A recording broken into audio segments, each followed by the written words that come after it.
this wonderful morning. This morning, we are going to be listening to Biafra Republic Prime Minister Simon Ekpa, one of the broadcasts he made, and he explained everything for over almost 3 hours program live space. So we are going to be joining him live right now on the space. Remember, this some few weeks ago, but it makes sense. It makes sense. So let's go.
Good evening, fellow Biafrans all over the world. I welcome all of you to this evening space. This is official press briefing by the Prime Minister of Biafra.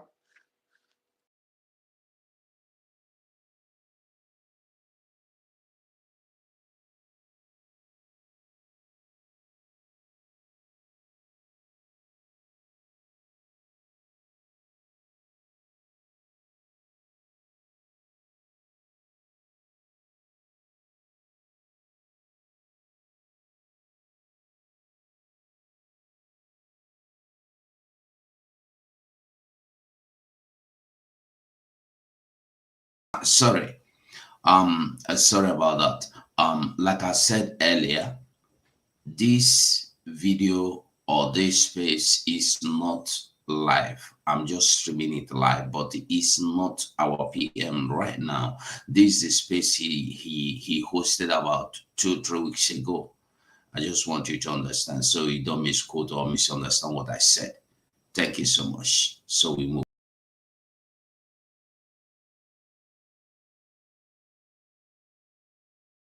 On the Biafra government ready to rectify the United Nations international human rights treaties during the Biafra Convention in Finland.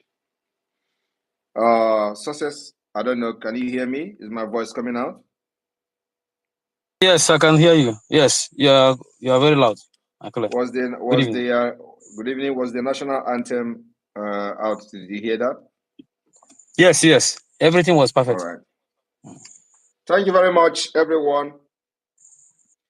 The media teams are very busy at this point, and they're going to join us along the way. But because of our time and the engagement, we've decided to come to this particular space this afternoon, this evening, depending on where you are listening from. So I welcome every one of you, fellow Biafrans, friends, well-wishers, and lovers of freedom. I want you to understand that the Biafra government will offer alternative to what Nigeria deprived you. And one of the alternatives we are offering to the Biafra people is the ratification and assent to the United Nations human rights treaties. This will be ratified during the convention to form a legal base for the Biafra government recognition by the United Nations and beyond. Like I have informed you all, for those who do not know what we are doing and why this convention is very important at this point and why it has become the only pathway to Biafra freedom. For those who will be wondering, what are they doing? Why are they declaring or why are they having convention in exile? That's why we are called the government in exile. So we will restore the lost sovereign state of Biafra from exile. And if you do not know, for those asking who have done it before, we are laying the precedents for others to follow. Those who care, they will learn from us.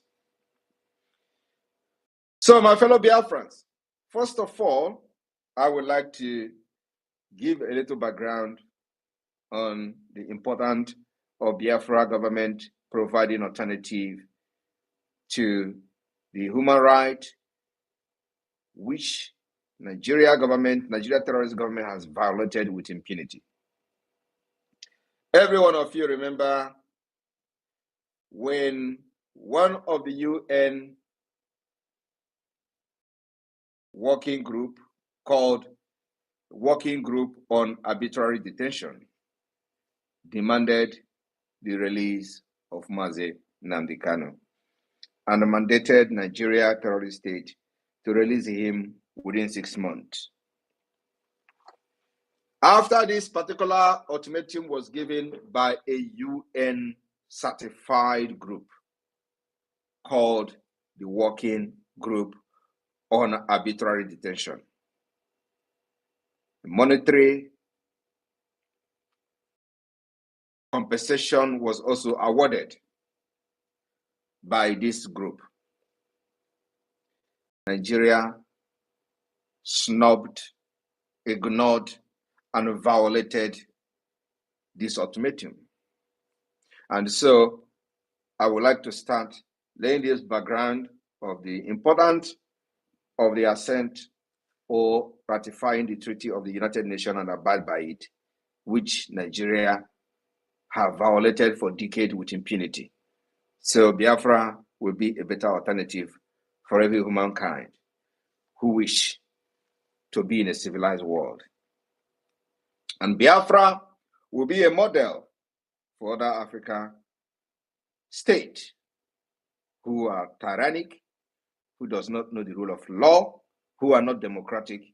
Biafra will be a model for them to learn. So when we ratify these treaties, we will make sure that Biafra become the only African country that will lay a foundation and make a model for other countries to learn. So, and by doing that, it will go a long way in restoring peace, lasting peace in Africa when others learn how to abide by the rule of law and also how to abide and respect the treaties that you signed into law as a country and as a state.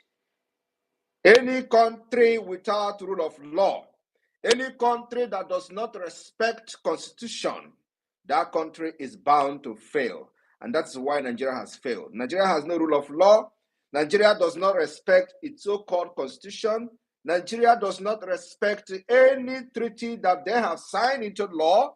Nigeria does not respect the United Nations Convention on Human Rights.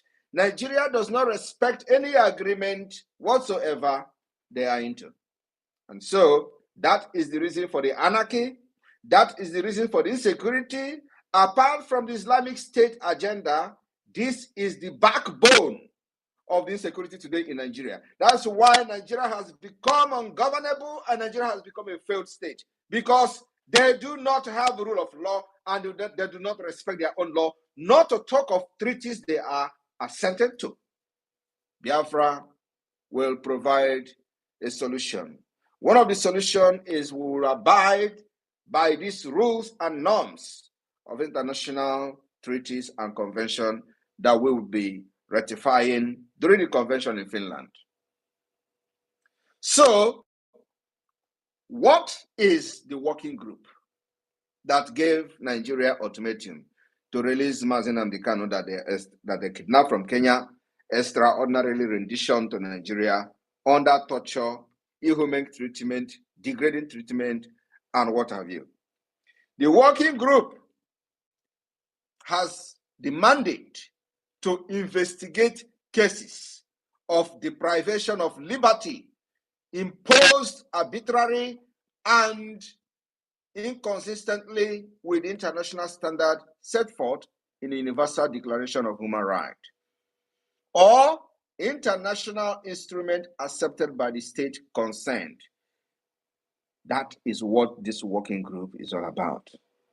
The working group investigates alleged cases of arbitrary detention, like in the case of thousands of Biafrans, including Nnamdi Kanu. They do this by sending urgent appeal and communications to concerned government, just like they have done to Nigeria, to clarify and or bring the attention of these cases, which they did to Nigeria. They gave Nigeria 6 months. The working group also considers individual complaint. So as you are, like those families that Nigeria have killed, murdered their relative, they can also individually file complaint directly to this particular group. Under its regular communication procedure, leading to the adoption of opinions. So when you file this complaint, they give opinions as to the arbitrariness of this detention. In addition, the working group conduct country visit to assess the situation of deprivation of liberty in the country. That is the primary objective of this working group on arbitrary detention that gave Nigeria 6 months to release Nnamdi Kanu and also fine Nigeria to compensate Nnamdi Kanu monetarily. Nigeria violated this opinion of the working group, which is a direct violation of the United Nations Charter on the Universal Declaration of Human Rights, which Nigeria also assented and signed into their own law and accepted. They will abide by these rules and regulations that makes you stand firm in the Committee of Nations. So any country that is violating this kind of laws with impunity have lost every legitimacy, including within the United Nations. And this same Nigeria was at the UN General Assembly seeking to become a permanent member. A permanent member of organization that you violate their own laws and treaties. My fellow Biafrans, I just want you to have a little background knowledge about what I'm about to explain this evening, why Biafra is bringing an alternative, not just by ratifying the United Nations International Human Rights Treaties at the convention in Finland, but also making sure that we abide by these laws and treaties to make sure we restore peace and order, because that is the only pathway to peace and order in the entire region. Any country that is violating this right with impunity is bringing anarchy, and that is the reason why there is a lot of anarchy in Nigeria, because they do not respect rule of law. They are nomadic, they are Islamic State. The only agenda is Islamic agenda. I will also need to inform you that many Islamic countries did not assent to some of these human rights treaties.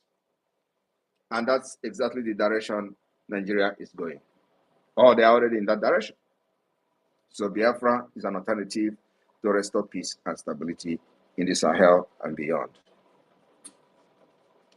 My fellow Biafrans that are listening to me today, I want you to understand that there are some of these, at least you are going to hear from me, some of these international human rights treaties of the United Nations that Biafra government will be rectifying during the convention of the Biafra in Finland.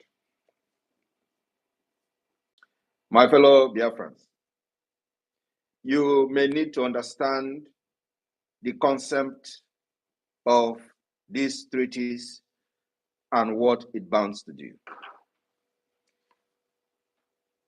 What are the indicators of these treaties, which will become one of the backbone of the Biafra government as we pursue the recognition of the government of Biafra after the convention, after the declaration of the restoration of independence of Biafra, and we have formed a legal document from the convention, and this ratification of treaties will form a major part of the document that the Biafra government will form during the convention in Finland.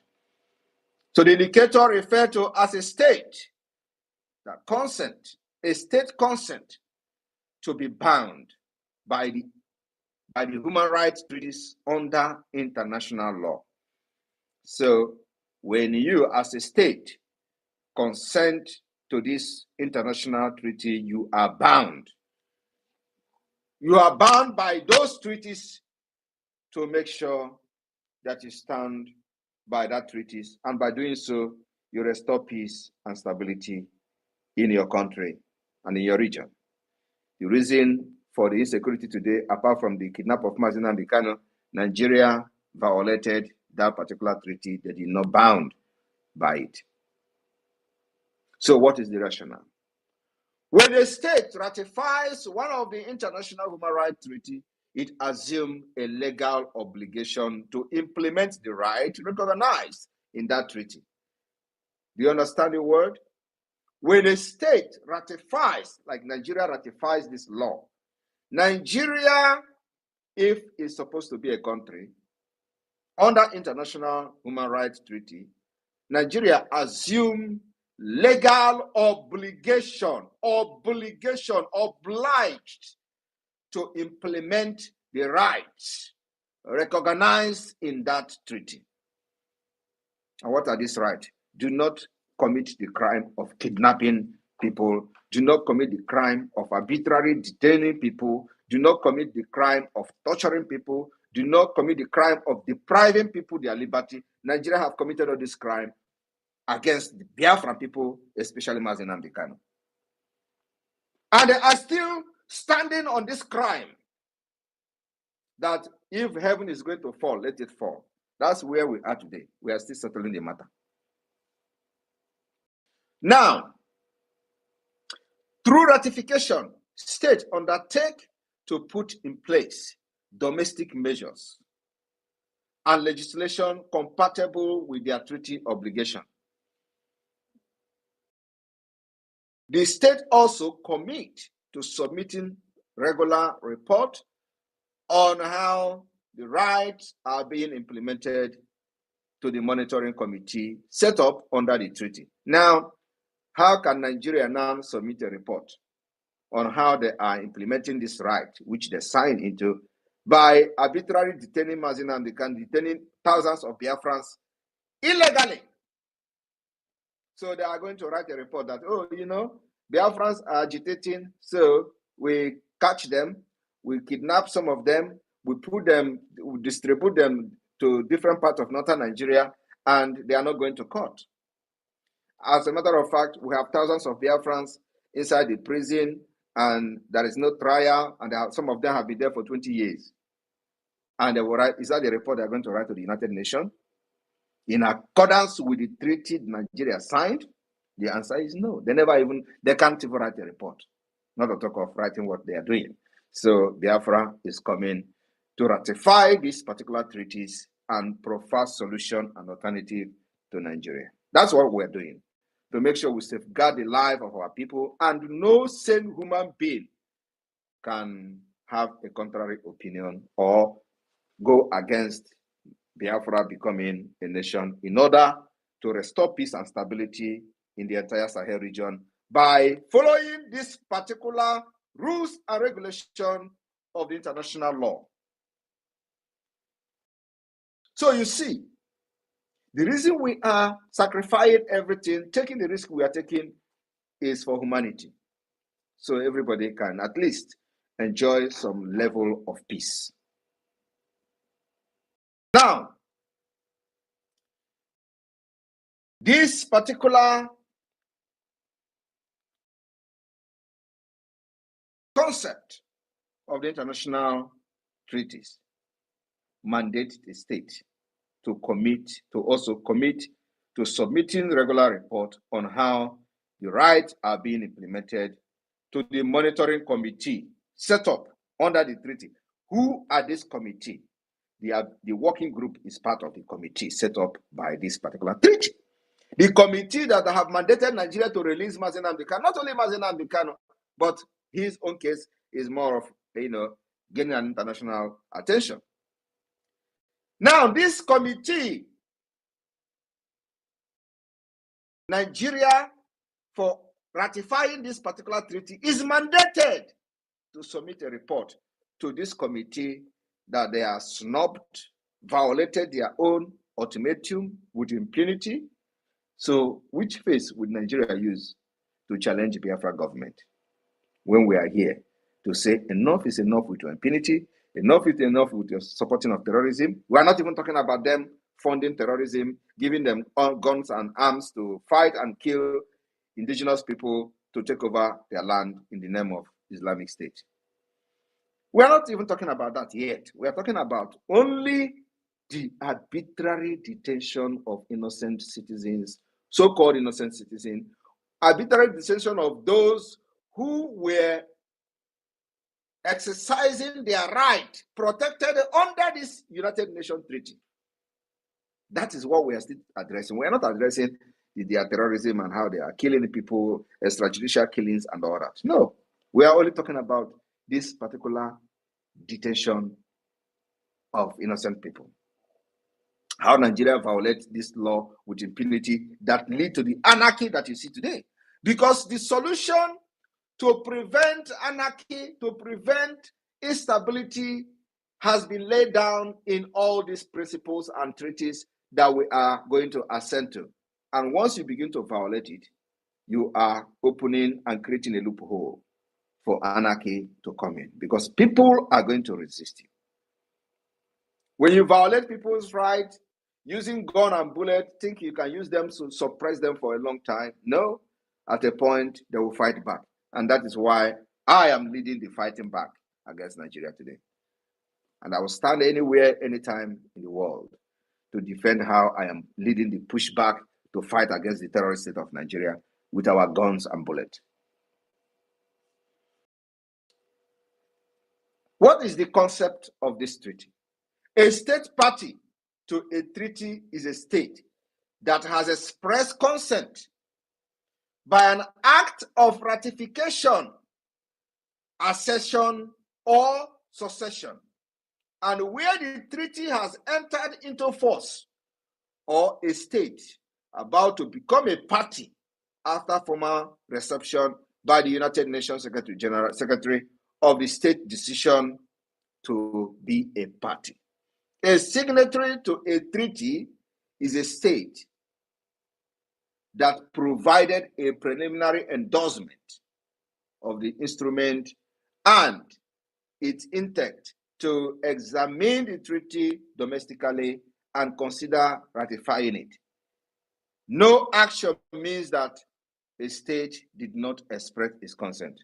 Nigeria expressed its consent in ratifying these treaties that they are now violating, and Biafra is the only alternative to bring to an end to the impunity. No, so my brother Biafra people, I want to quickly inform the entire Biafra people some of the international human rights treaty under the United Nations that Biafra government will ratify through the convention in Finland on the 2nd of December. I want to inform you, we are not only declaring the restoration of Biafra on the 2nd of December, but we are also ratifying the United Nations international human rights treaties and become party to these treaties to abide by these rules and regulations in order to restore peace and stability. Nigeria have not done that for decades. We are going to provide that solution.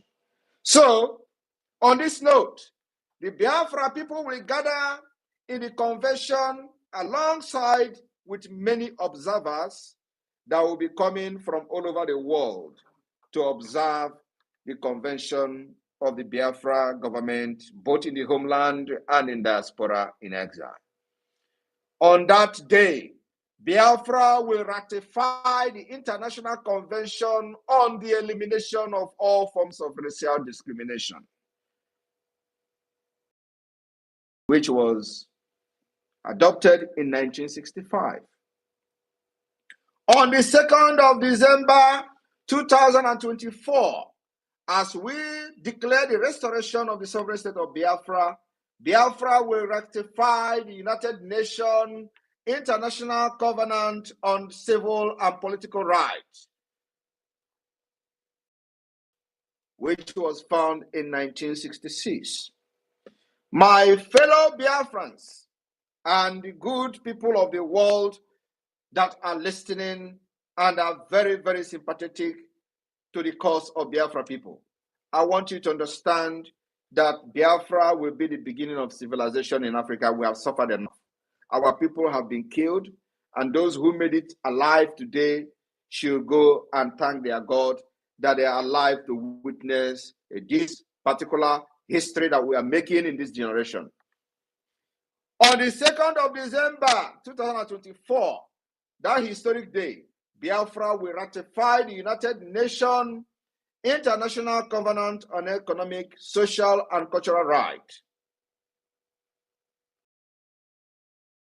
My fellow Biafrans, I want you to understand what we are doing. For those who think that this is a joke, you will understand after 2nd of December.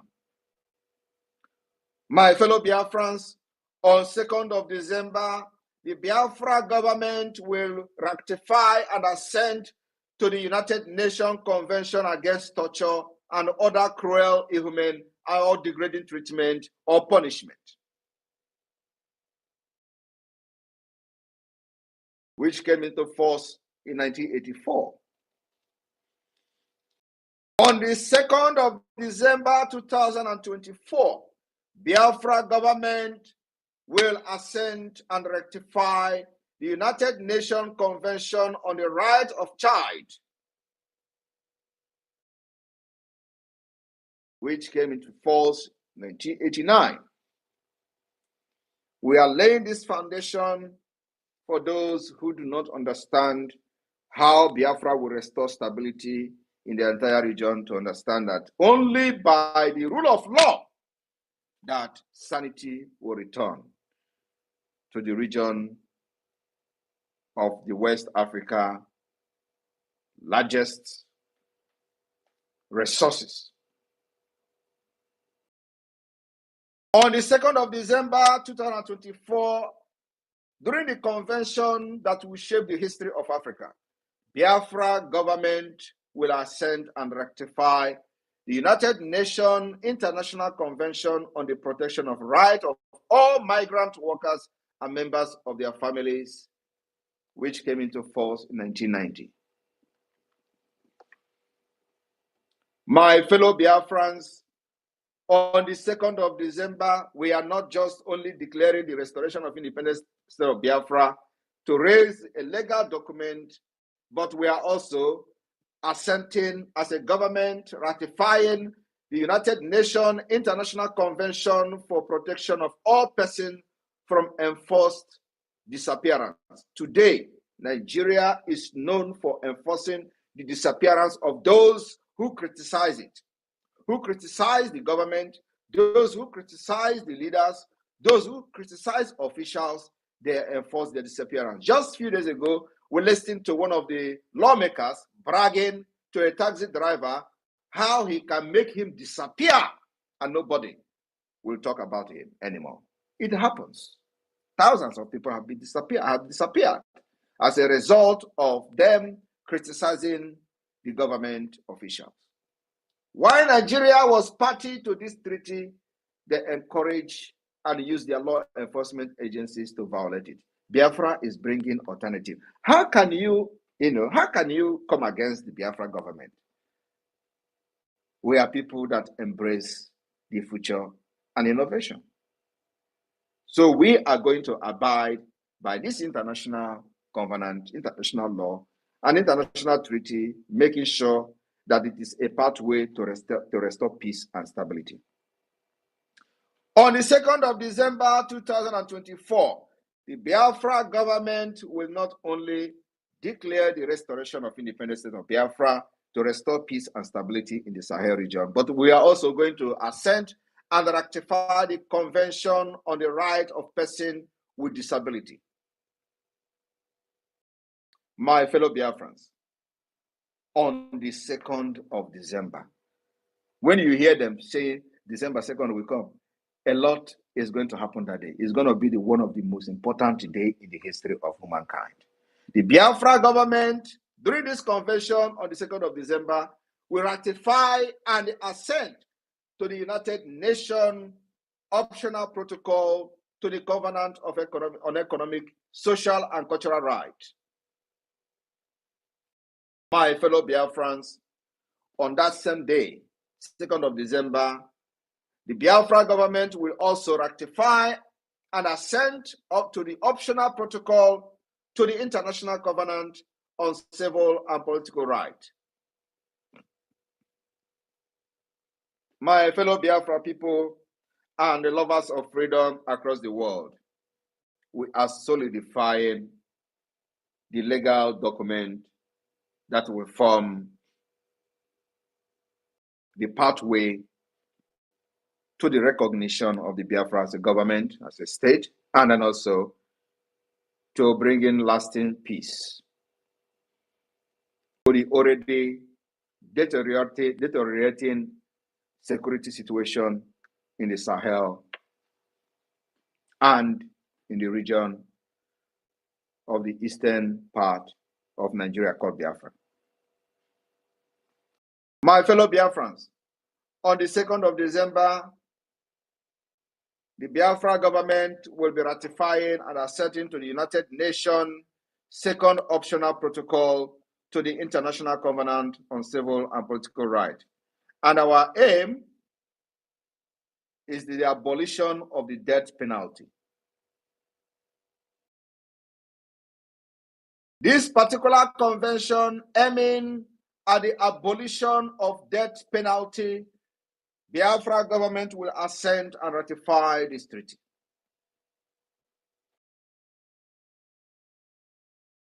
In Finland, where I live, which we have taken models from the constitution and many structures of the government, we do not have death penalty. And here, everybody is enjoying, and the government is working for the people. Crime rate is very low. My fellow Biafran, on the 2nd of December, the Biafra government, during the convention, will ratify and assent to the United Nations optional protocol to the Convention on the Elimination of Discrimination Against Women, which came into force in 1999. The Biafra government will ratify and assent to this convention and treaty.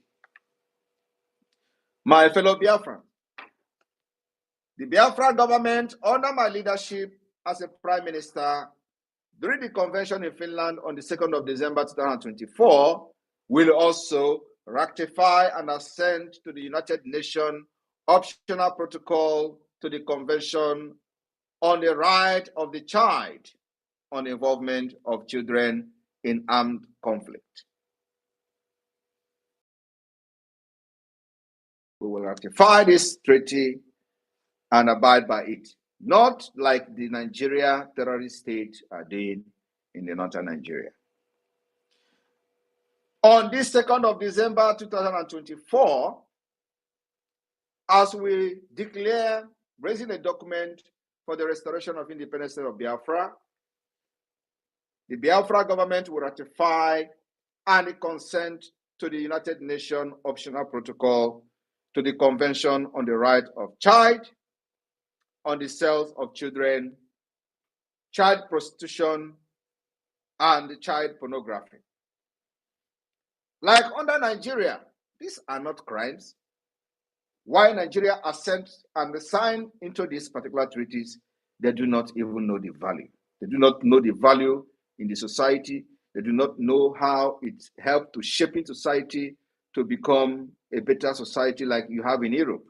Like one of the criminals in IPOB, Nigeria, was surprised why SIMON EKPA is making all these utterances in the name of fighting Biafra and nobody is disturbing him.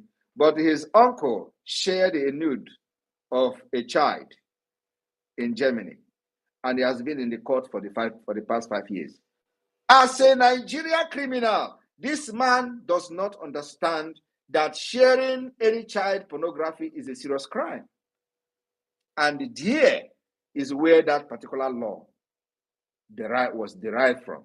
Under this particular treaty, under the United Nations, the optional protocol to the Convention on the Right of the Child on the Sales of Children and Child Prostitution and Child Pornography. He didn't know it's a crime because he is a product of Nigeria. So Nigeria does not respect international law, and that is one of the reasons there are anarchy, insecurity, and all manner of atrocities in Nigeria, and they do not see most of these things as crime. So they come to Europe, they commit these crimes, and they are wondering why police is after them. We will ratify these laws, teach the people what is right and wrong, and make our society a sane and more saner place to live. My fellow Biafrans, on the 2nd of December, alongside other dignitaries that will embrace our convention all over the world, they will witness and observe the Biafra government assent and ratifying the United Nations optional protocol to the Convention on the Right of Child on a communication procedure. We will also, on that 2nd of December, ratify the United Nations optional protocol on the Convention Against Torture and Other Cruel, Inhuman, and Degrading Treatment or Punishment. The Biafra government will not only do consent to all these protocols, convention, and optional protocols of the United Nations, but also we are going to ratify the United Nations optional protocol to the Convention on the Right of Persons with Disability. I want you to understand that there are many international instruments that the Biafra government will consent to, and make sure we uphold this treaty, not just consenting and ratifying it like Nigeria did and other Islamic terrorist states, but we are going to make sure that we follow these particular laws because it is the only pathway to peace. Once you uphold this law, the rule of law, and abide by the treaties, it is actually shaping to restore peace, stability, tranquility, and all manner of harmony that you can enjoy as a nation. That's the difference between the Europe and Africa. And like I said, because we have come here, there is no other tribe, there is no other nation in the world that is widely traveled like the Biafra people. And not only that we are traveled, we are also in the government in different countries of our residence. We participate in the nation building, and we have learned a lot, and we want to now bring it to build our nation, to make it the beginning of civilization in Africa. I want to stop here because of time. So I will be taking questions, especially from people who wish to ask questions. And even though I have a limited time, but now you have at least a glimpse of the kind of things we are doing or we are going to do during the convention. It is not just about declaring Biafra restoration and all that. The aim of and objective of this convention is to raise this legal document that we are going to use to pursue the recognition of Biafra as a state. And this is one of the pillars of doing that, is by ratifying the United Nations international human rights treaties and getting ready to abide by these rules and regulations in order to restore peace and stability in our region, in our country, and in our state. Thank you very much, the media team. Over to you, Raphael. I have given you a co-host, so Success, you can continue from here. Thank you. Thank you. Good evening, sir. Good evening, Prime Minister. And good evening, fellow Biafrans. All protocols do observe here. All ministers of the Biafran Republic Government in exile and the de facto government in homeland, you are welcome to this very press briefing by our Prime Minister, making bold of our steps ahead of 2nd of December. And as you can just hear from him, it is not just go to Finland and make a declaration, then raise a document, start sending to countries for recognition, but also to be part of the legal binding force that binds other nations, which made that very singular forum called United Nations. And there are a whole lot of it, as he has named them here, which Nigeria was in hurry to become part of. They don't read the treaties, they don't read the agreements, they never read the backgrounds of what they're about to sign. They already signed it because they want to be part of the United Nations and also make part of the United Nations Security Council. And back home, they are disobeying the treaties they sign, which also form the nucleus part of their own constitutions. The centerpiece of their constitution is deriving from all these rights named by our Prime Minister this evening, and they don't even respect their own constitutions. How do they respect an international treaties, which they never read the background? So, according to our Prime Minister, he has assured us that we shall be part of all these agreements and treaties and bring first-hand civilization in Africa, not only Sahel, but in the whole of Africa, because it is only us that can be able to obligate and make this possible. So, Prime Minister, thank you very much. I know the 2nd of December is going to be whole lot of power-packed activities, which shall appear to the world as a surprise. Thank you very much. Deputy Minister of Communication, Mazi Raf Ajare. Welcome, sir, and unmute yourself, please. Yeah, thank you, thank you. Good evening, sir. Good evening, my Prime Minister. Good evening, fellow Biafrans and lovers of freedom. You're all welcome to this wonderful occasion of being with our Prime Minister to receive the blessings of Biafra, and we can see how far we are going. And obviously, we are very close home. We are very close home, and I give Chuko Kabiam and the glory. Thank you so much, success, and everyone that is in this space. Please, Prime Minister wants to engage every one of us. As you have listened to all that he has said, please, based on what he just discussed, please bring your questions and go straight to the point. As the hands are being raised, I will respond to you accordingly. Please, as you will finish your questions, you just go down to listening mode so that the next person will be able to come up. First on this space will be Triple M. Triple M, please unmute yourself. You have at least 1 or 2 minutes to bring your questions and make it All right. snappy. All right. Thank you very much, Pastor Van Van Van, Honorable Pastor Van Van. Thank you, my fellow Biafrans all over the world. Thank you, my indefatigable Prime Minister. We appreciate you so much. But I won't say that is a question. It's just to applaud you because you renew the quality and the pride of the Biafrans in that so-called, in fact, all over the world, not only in the zoo. But I just want to ask you this question. I know it's not in line with what we are discussing actually, but is with regards what the criminal OBJ said during the time they captured our leader, they kidnapped him. So he made a statement that they made a very big mistake. The guy in Finland is more deadlier than the person they captured.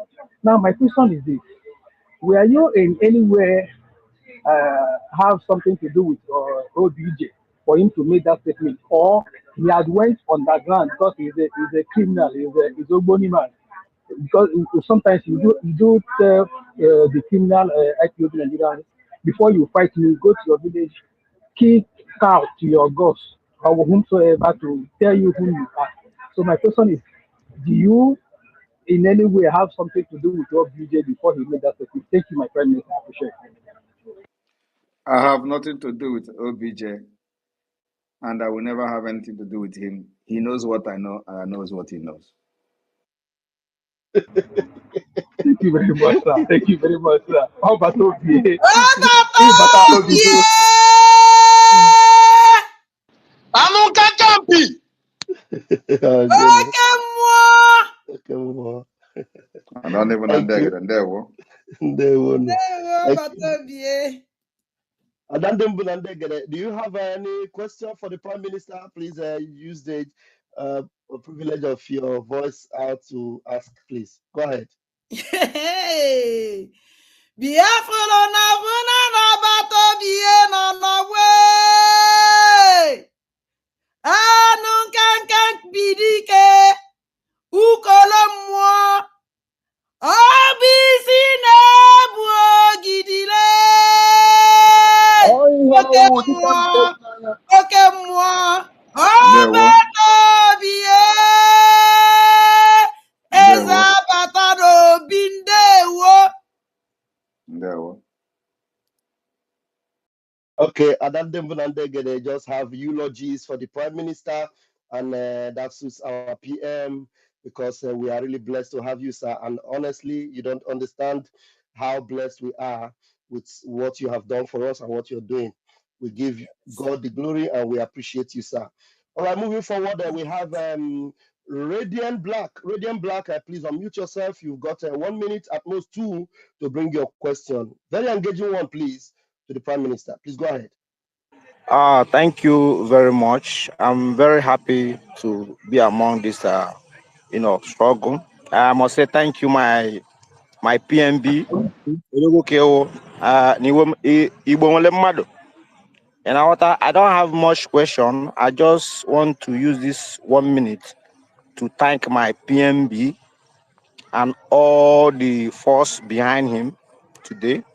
I'm one of the happiest person in the world today. I must tell you, because of this, my Odogu, PMB number 1.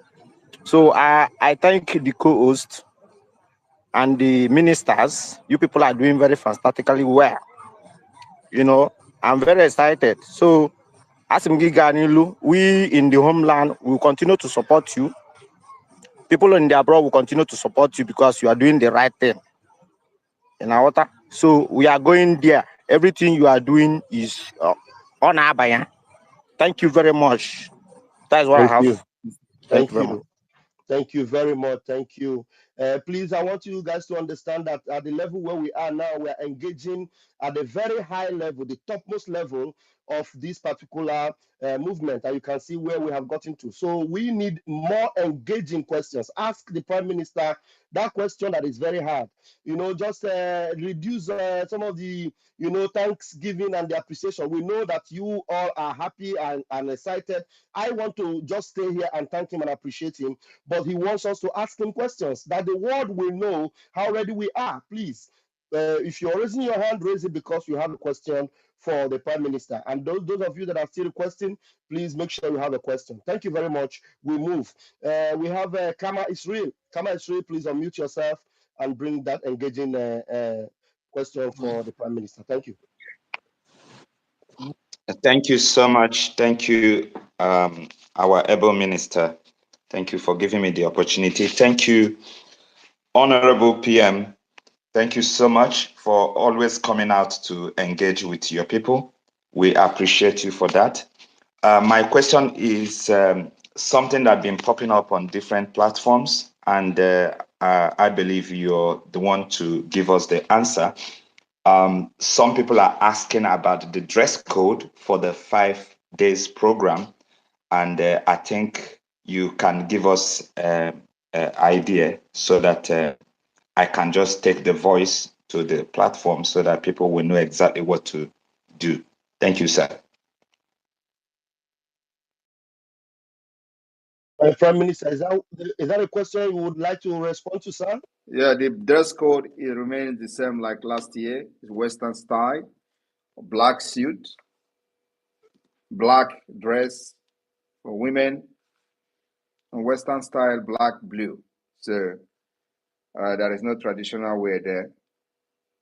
But you can come with traditional wear, and we will inform you through the various, group that will be created for this particular event, for this particular convention. If there is need for traditional wear, you'll be notified. But everybody must come with, Western style, just like last year. If you come with a traditional wear, you may not be allowed entrance into the convention.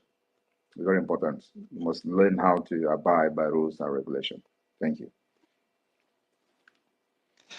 Thank you, sir. The next one, is there anything like a dinner night again on this convention, sir? I don't know if you are part of the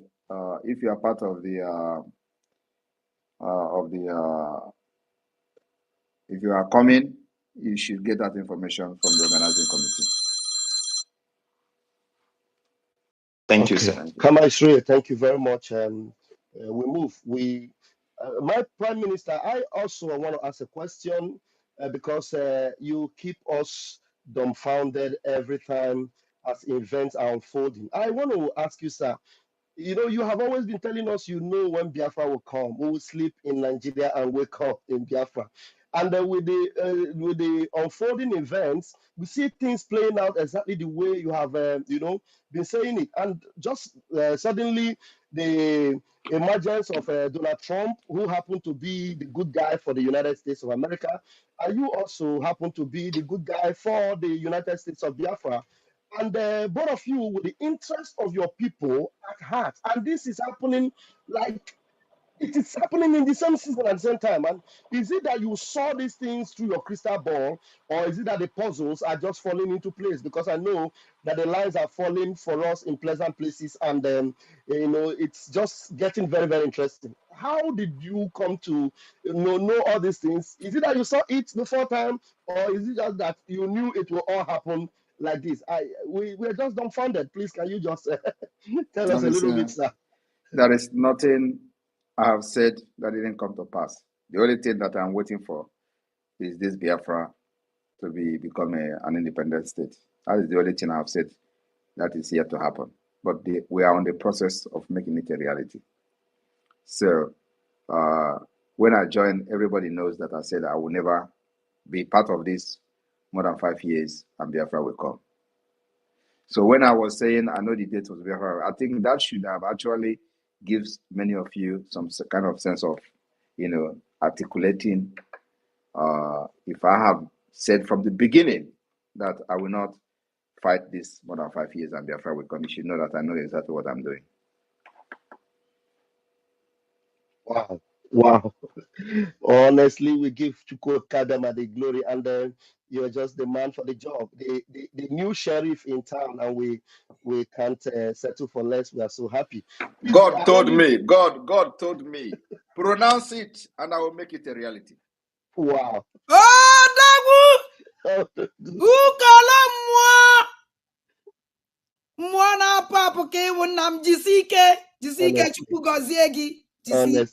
Honestly. Thank you, Adandembulandegede. Please, Mazi Success, just know that if you have want to interrupt me, just go ahead at any given time. You are always welcome, sir. There's no problem. Just go ahead. I'm listening. Okay, sir. All right, we move. Mazi Onyeka, please grab the mic and let's hear you. Thank you for having me. All protocol duly and humbly observed. More jog. Agaba do. My question is this: today, I was engaged with some poorly informed Biafrans in a conversation regarding the convention, and one of them raised the question that only the international community have the right to declare Biafra. Say you are poorly informed. That our Biafran people have the rights to give mandates to our prime minister to declare Biafra and wait for international community to recognize, countries to recognize. And we don't need much. So I want to be sure that my answer I gave him is correct. After the declaration of Biafra, which the Biafra people have given you the mandate to do so, after the declaration on December 2nd, how many countries we need for recognition before we can be a sovereign state? That is my question, sir. Thank you.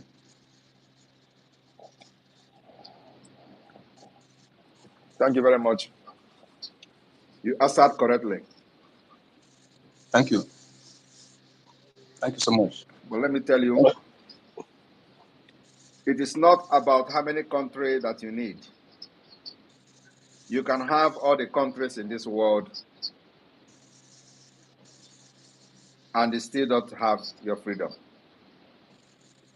Okay. You can be recognized by 20 countries and still you don't have freedom. You know why? No, sir. Because there are countries that once they say yes, others follow. And there are countries that when they say yes, others will not follow. And if they say no, even if you like, carry everybody along with you, you will never go anywhere. And that country is America. That is why it is very important that we educate the foreign policy makers and decision makers in the United States to understand that Biafra will be the solution to the instability that they have pumped billions of dollars for many years in the Sahel and beyond. So Biafra, we are presenting Biafra as a solution, which is exactly what it is. That's why we focus on educating them. Now, in the past, they will tell you that is nothing to show that you are actually, somebody is making noise. Can you stay muted, please? Please, whose mic is open? Onyeka, mute your mic while you are listening to the PM, please.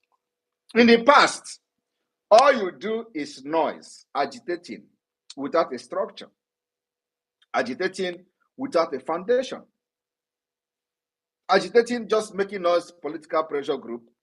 So nobody will take you serious.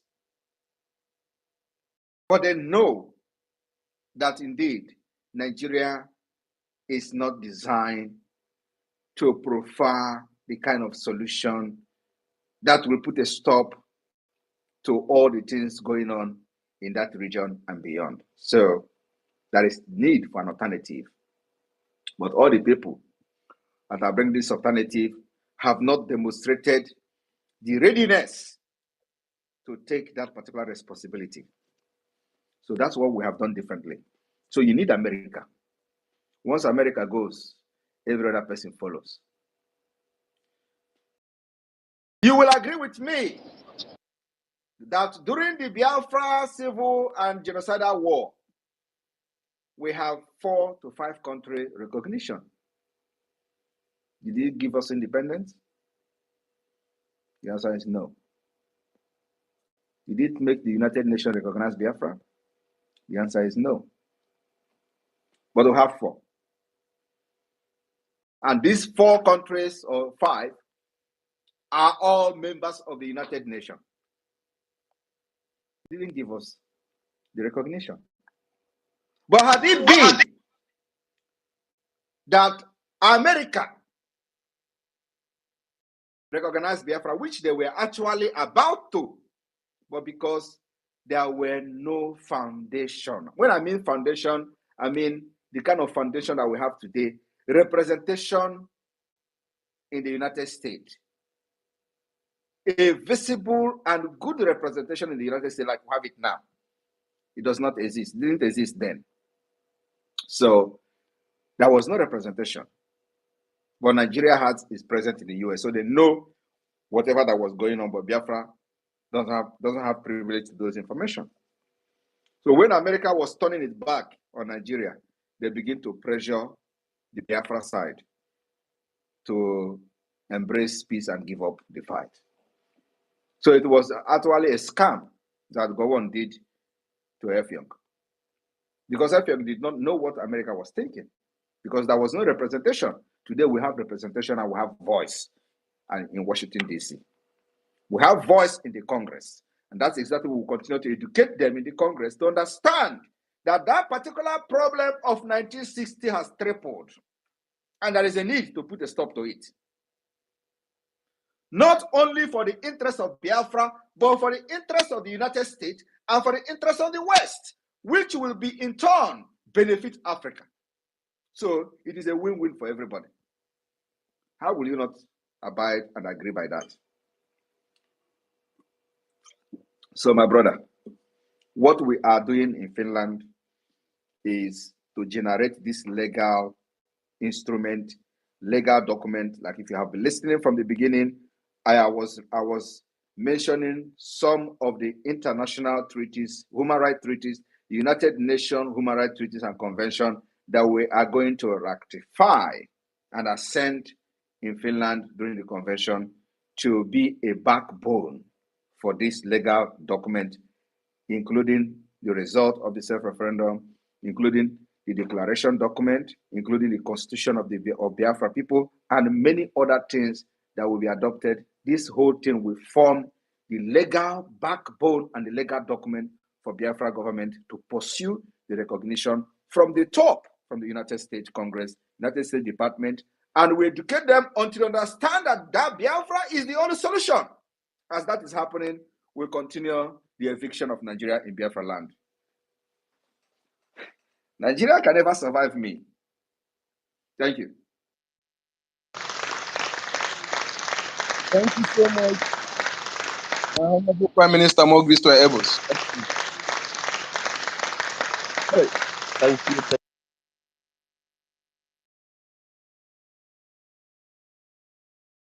A question that got our PM to respond, and the whole world is watching. Thank you. All right, please, those of you that are in the space as a speaker, you need to raise your hands. When we finish attending to the hands that are up, we will change the room with those that are waiting to come in. Rage and Fury, please grab the mic. All right, thank you very much, my honorable minister. I hope I'm coming out loud and clear. Go ahead, ma'am. All right, thank you very much. I will ask a brief question. First, let me greet my Prime Minister, His Excellency Prime Minister Simon EKPA, for all the Biafran people. I am Anisoko and Urubu speaking Biafra, and I am proud of my Prime Minister. I am proud of Biafra. And before I go forward, let me say, do you see this, my son, as I say, after you have done what you do best? Do you see satisfaction on our faces as you fight for us to be free?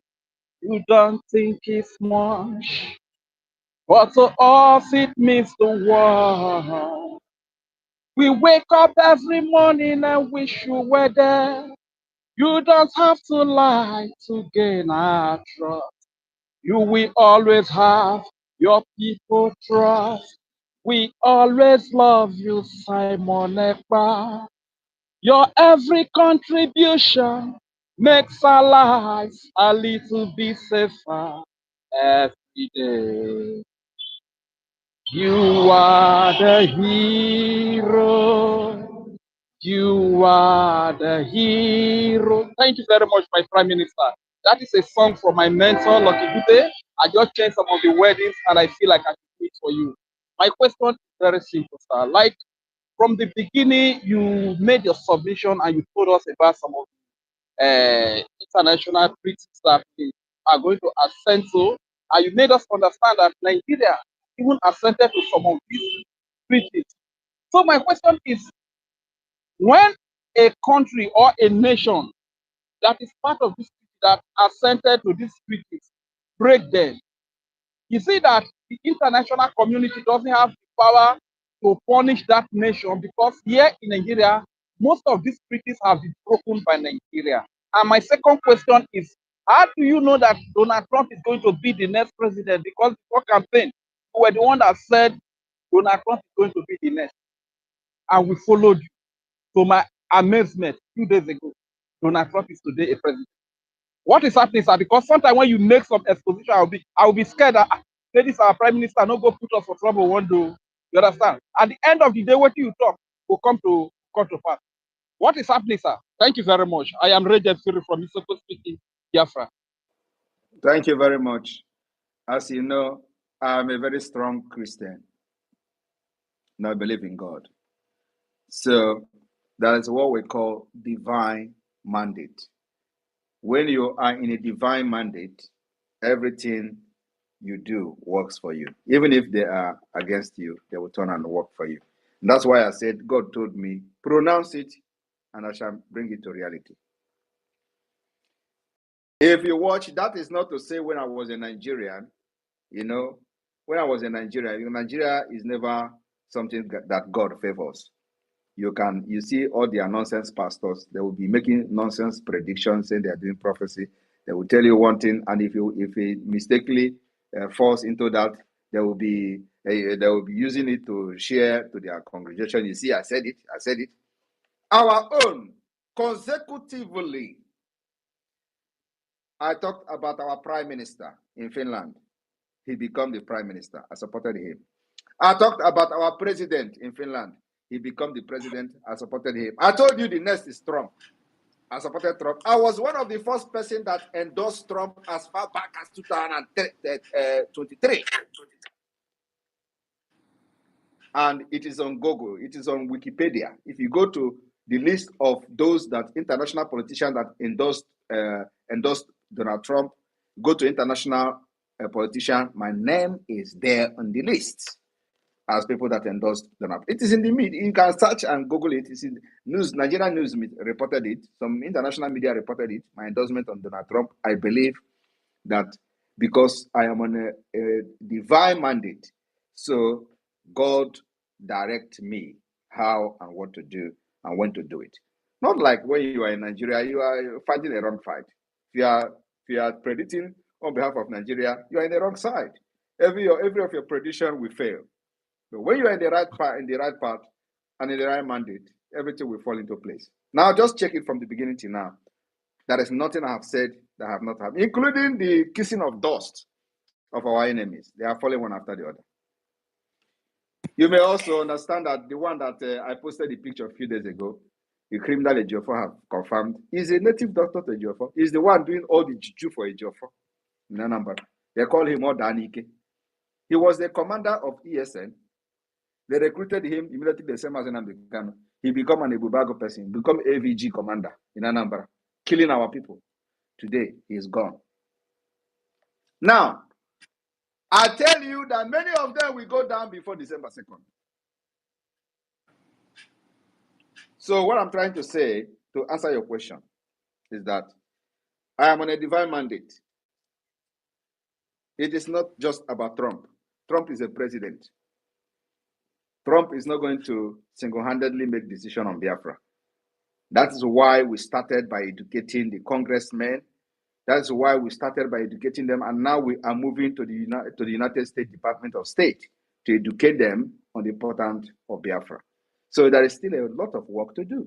But the beginning of the work will even start more immediately after the December 2nd, because we need to have this legal document to be able to be ready ahead of what is to come. So a lot of work needs to be done, and we are doing that. So Donald Trump is just President Donald Trump.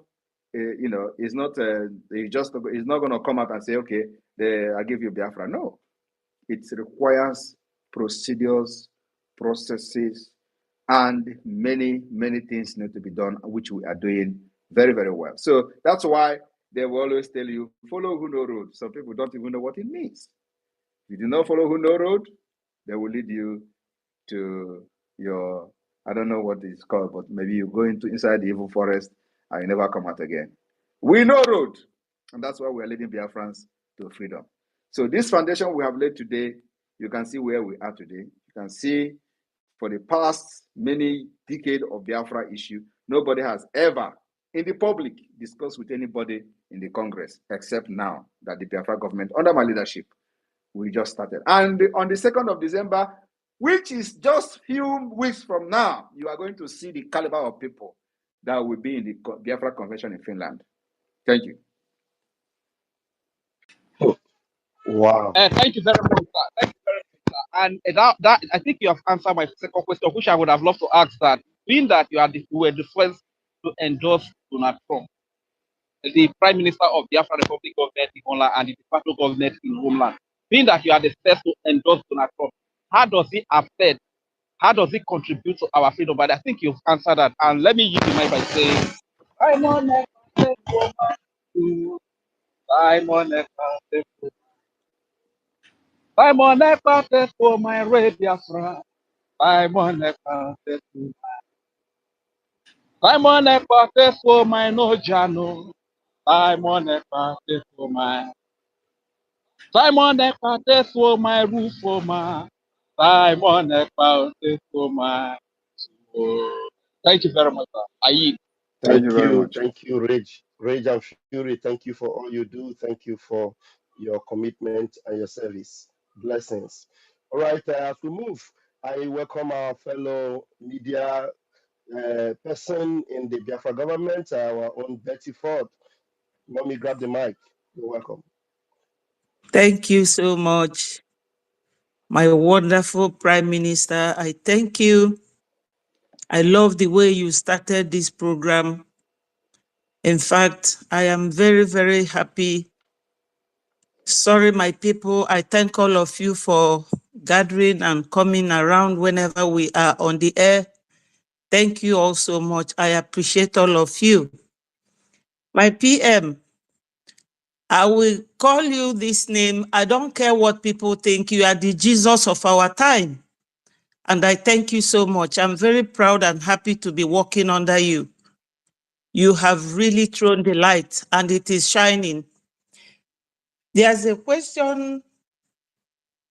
Well, I won't call it a question, but it's just to make reference to it. On the X, I saw Nigerian government appeals to Donald Trump to distance himself from Simon Ekpa freedom agitation. Whether they said it or not, they don't know that America came by agitation and by fighting as well. Is there anything you can throw a light on that very comment, if at all it is true?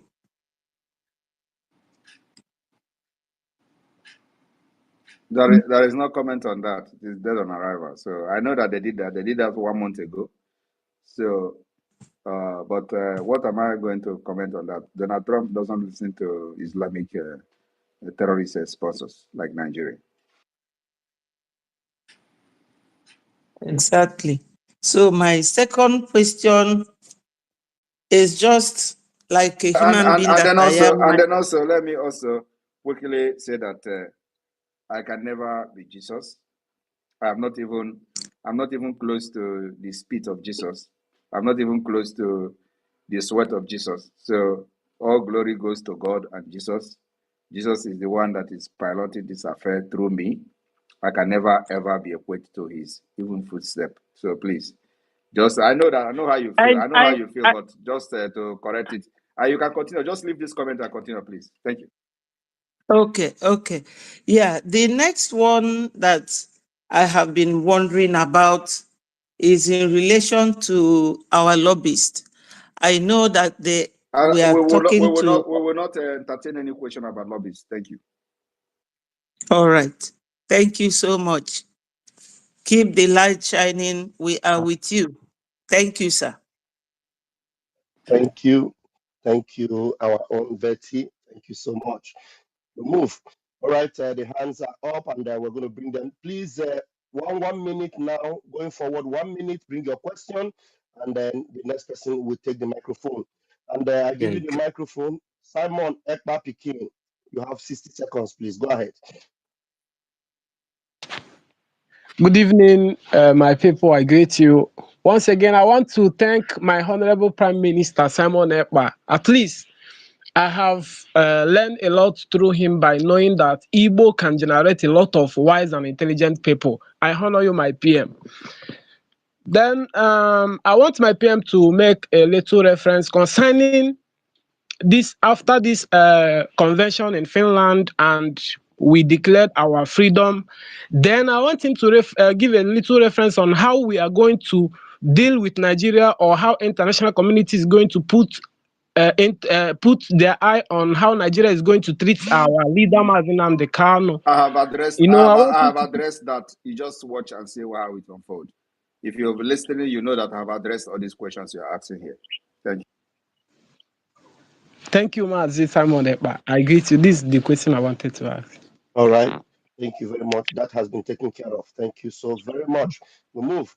All right, and it's good that that was taken care of very quickly. Please, see vibes. Unmute yourself and bring your question, please. Okay. Good evening, my Prime Minister. Good evening, everyone on the space. I thank you all for this day. Okay, my question is just simple. What I want to ask is that how will Biafra handle issues of borders, citizenship, and governance after independence?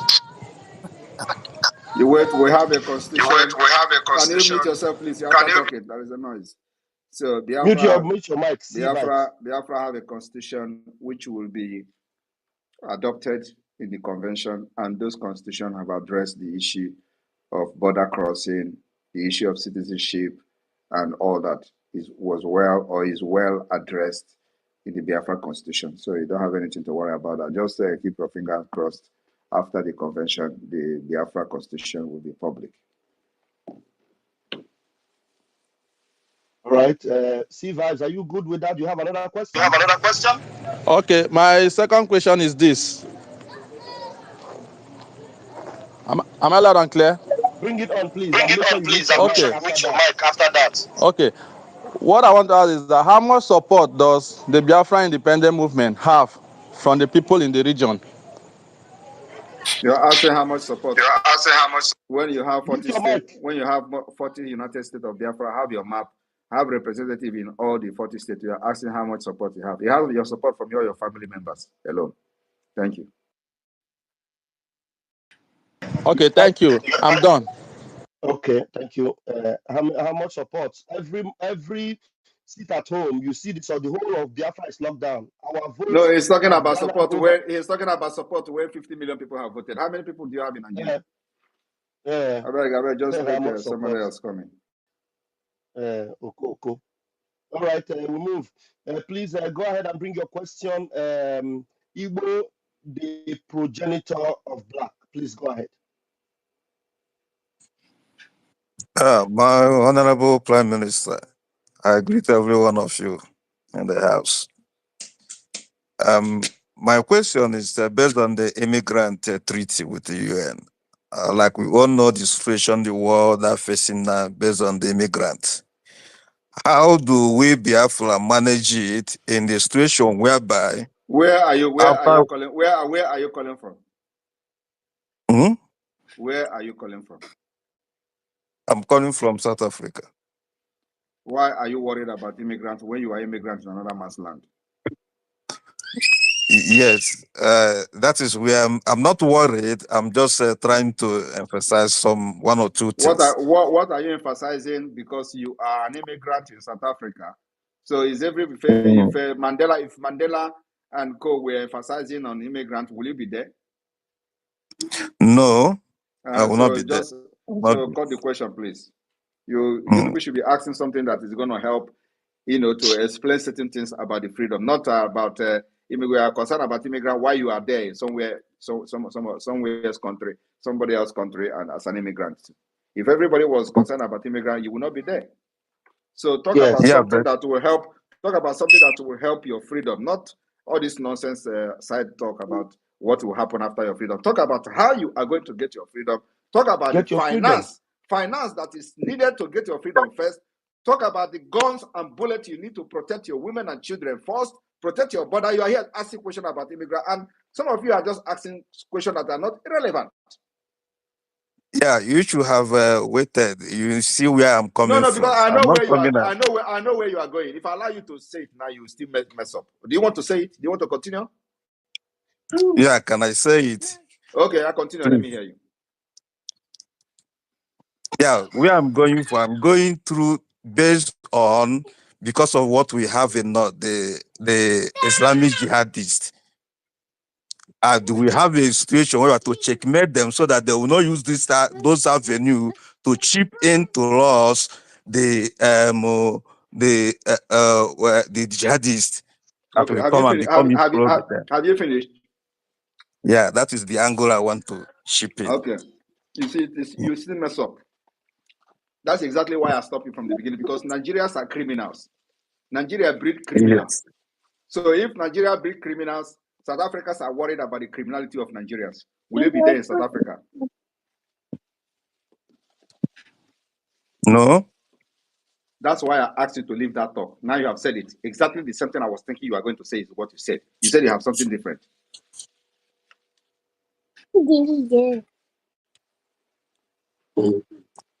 You see, Okay, I think I rest my question. thank you. I Thank you. withdraw my All question. right. Thank you. Thank you very much. We move. Please, the next person to bring your question is brother. What's it, brother? Brother Van Van Van. Brother Van Van Van. Oh yeah, let's hear you. Good evening, sir. You're Good evening, everyone. I want to thank the for this privilege.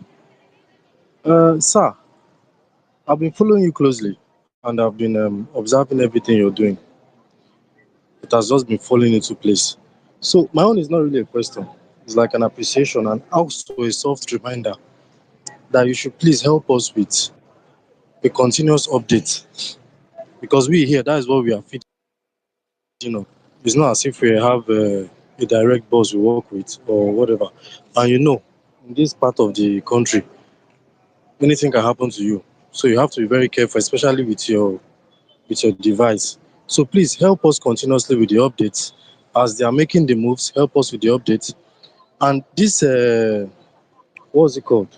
This, the constitution you talked about, because we here, we need to study it also. December 2nd does not assure us the fact that everything is going to be rosy. But based on the constitution and based on the things that will be happening, unfolding, we will be able to trace our steps individually, because it's the individual effort that would collectively bring about what we seek to achieve. That's just what I want to say. Thank you so much, sir. Thank you very much. all right. And God Thank bless you you. all. Thank you. Thank you very much. We move. Please, I want to encourage us to bring really demanding, engaging questions. Please, I beg of you. Who is opening their mic? Please, Biafra Liaison Australia. Let's hear you. Your mic has always remained open. Let's hear you. What do you have to ask? Please go ahead. Australia. Hello, greetings. Can you hear me? Yeah, we can hear you. Is that our daddy? Please go ahead, sir. uh, Greetings, everyone. Your Excellency. Uh, I'm just excited on this United Nations human rights treaties that you presented tonight. And I just want to say, now we begin to understand why the Vice President of Nigeria went to the United Nations, and we saw him on the sideline with the president of Finland. And when he got back home, the news media was twisted the whole thing and saying that the reason why he had the president of Finland on the sideline was to ask him to support Nigeria to become members of the United Nations. Now, we now see why Nigeria got only 2 votes, because the vice president himself that was soliciting for Nigerian membership was himself the leader, the sponsor of the terrorists that is ravaging the whole country. With what you stated and with all these human rights treaties, I could now see the saying that says overtaking is allowed.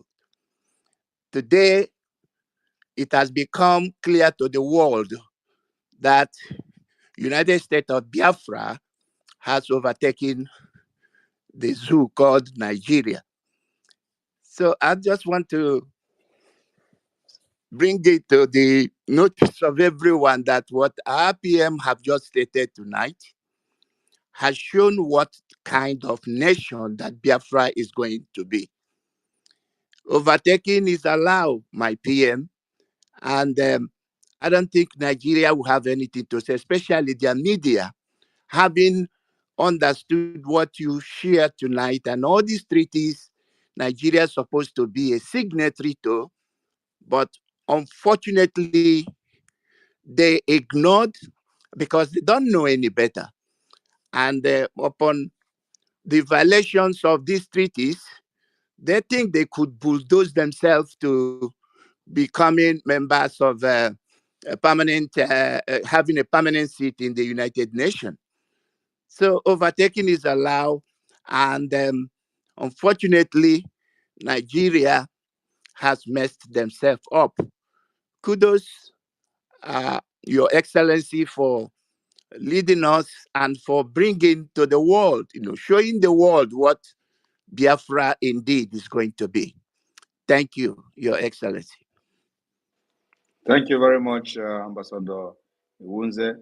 Iwunze is the liaison officer of the Biafra government in Australia and the representative of the Biafra Pacific in Australia. So thank you very much. Thank you, our daddy. We appreciate you, Daddy Iwunze. Thank you so very much. All right, we move. Please, Chidinma, bear with me. Let me bring up this person with the same image that is familiar with the image we see. There's always, antagonizing and attacking. I don't know. Okay, let's see. Mayor, I don't know if you is the same person that owns this account, but we are happy to have some of you here. The Igbo, there's one Igbo page. We are welcoming all of you. Please come here and ask the Prime Minister questions. Please grab the mic, Mayor, and let your question be precise and make it quick, please. Unmute yourself, Mayor. Mayor, we're giving you the microphone. Unmute yourself and go straight to the point.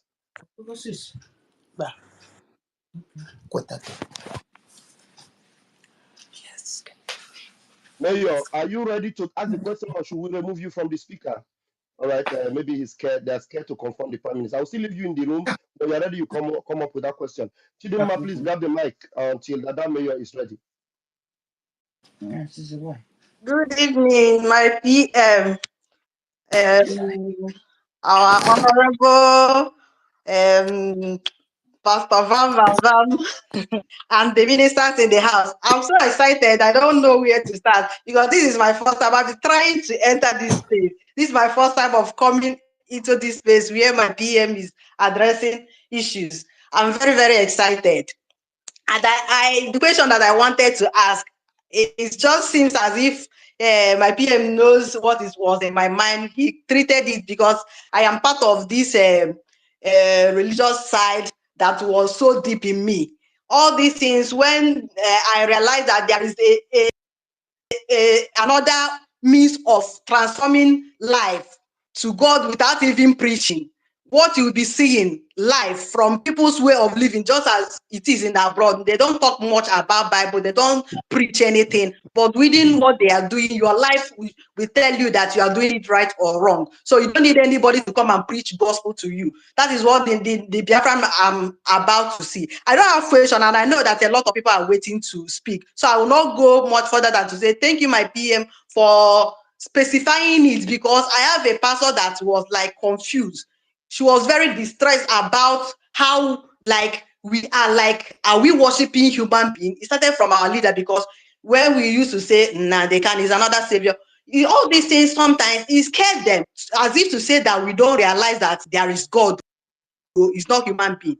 But you have just said everything about this. Maybe if some people are like being afraid or being confused about, are we not noticing God again? And you know, you are aware we are aware of our leader, Nnamdi Kanu, and your own way, as in he used to pray like pray, but your own is not, but you do more than we are seeing it in your action. The prayer is in your action, even though that our leader used to pray and all this, but your own, we are seeing it in your action. Yes, these people are still like, they are like still confused somehow, as in, are we worshiping human being? Are we taking to be our God? Even from my own side, I've seen many times when I do a post, people say, what continue worshiping him, he is your God. I said, we are not what is not, nobody is God, and you have specified it today that you are not Jesus, so you don't even reach it. Thank God for this, because I'm happy to hear this, so that this particular this thing will be cut off to share to those people that are scared. Even when they say end time, they are like, this is what we are saying, people will be against Christ. You have specified in my PM, I'm happy. So that was the question that I would have liked to ask. And before I go off, because of time, I would like to sing this song. Nnamdi Akene na mkpụrụ ikuru n'uwe pugo. Nnamdi mụtara nwa ka nwa. Nwa mụtara wee mụta nwa mụta. People doesn't know what you have done in our life, because they thought when they are saying kidnapping, catch him. They don't know that millions of people that you have, not only just our leader, you have sowed a seed that is even beyond you that we have not known. But let me be coming down to finalize it by this song.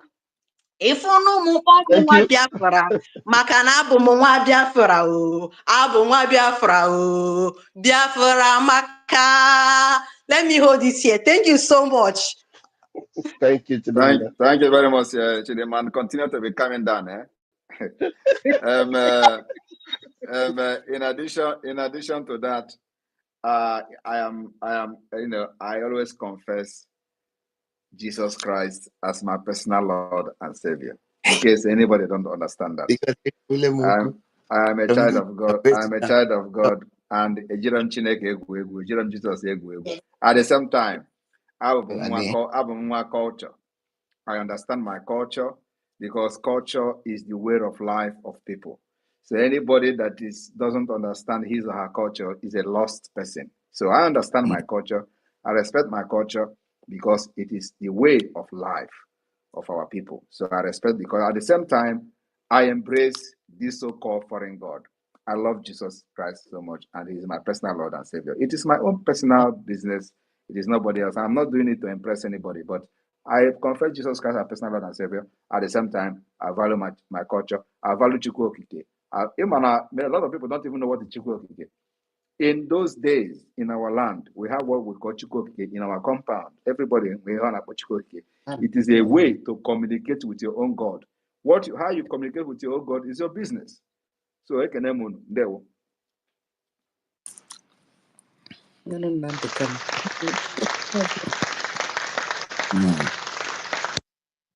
All right, thank you. Thank you, our able Prime Minister. We are also honored to have our Chief of Staff. But Chief of Staff, please bear with me. There is this person here that probably have gone to gather some questions, and I'm really curious to have this face here. Mayor, have you gotten the questions? Now I'm going to give you the last chance. Open your mic and let's see if we've got any question for the Prime Minister. All right. Good evening. I have some questions, and some sincere questions I will need answers. All right. But Make sure before you I go start, straight to the point. Go ahead.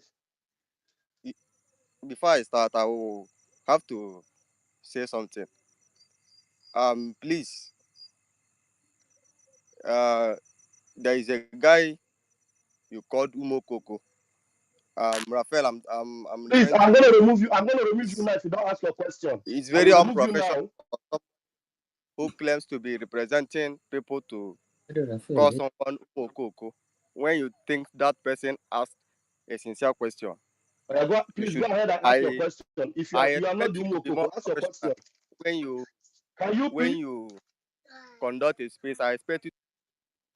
Wait, I have muted your mic. Raf, allow him to speak. Allow him. I expect you to be more professional. You don't call people who might be a bit confused. You call them Umokoko on a space that maybe there are international people listening. I expect you to be more professional. That's my my advice. Now, this is my question. I have been following, and my question goes like this. I have seen there are some situation here whereby there is an attack on the military personnel, and they invade villages, burning homes and markets, maybe abducting innocent youth. I want to know if there are plans, maybe after the said 2nd of December, to make sure that this type of attacks are minimized. This is my first question. Okay, sorry. Before I answer you, can you be specific? What kind of attack will be minimized? You mean the military burning the villages and all that, or abducting our people? Yes. Okay, so Yeah, I'm talking about. okay, so you know that the military are burning and abducting our people, right? And your question Sure. is, what do we do to minimize it? Yes. Is there any plan on ground Okay, all to right. make Let sure me this type of let me answer you, please. Everybody stay quiet, please. Yes, as No, a matter of PM, the destruction is coming from their end, so they are plenty okay. there. So everybody Yeah. stay muted, please. All right. So yes, as a matter of fact, there is a plan, and the plan is what you see today, because the level of killing by the Nigeria terrorist army, that's what addressed them, because that's what they are, it have reduced drastically compared to what we used to witness in the past. And you can agree with me, no matter how bad you see it today, it was worse in the past. Prior to 2021, we saw worse attack on our land, and immediately Mazi Nnamdi Kanu was kidnapped in 2021.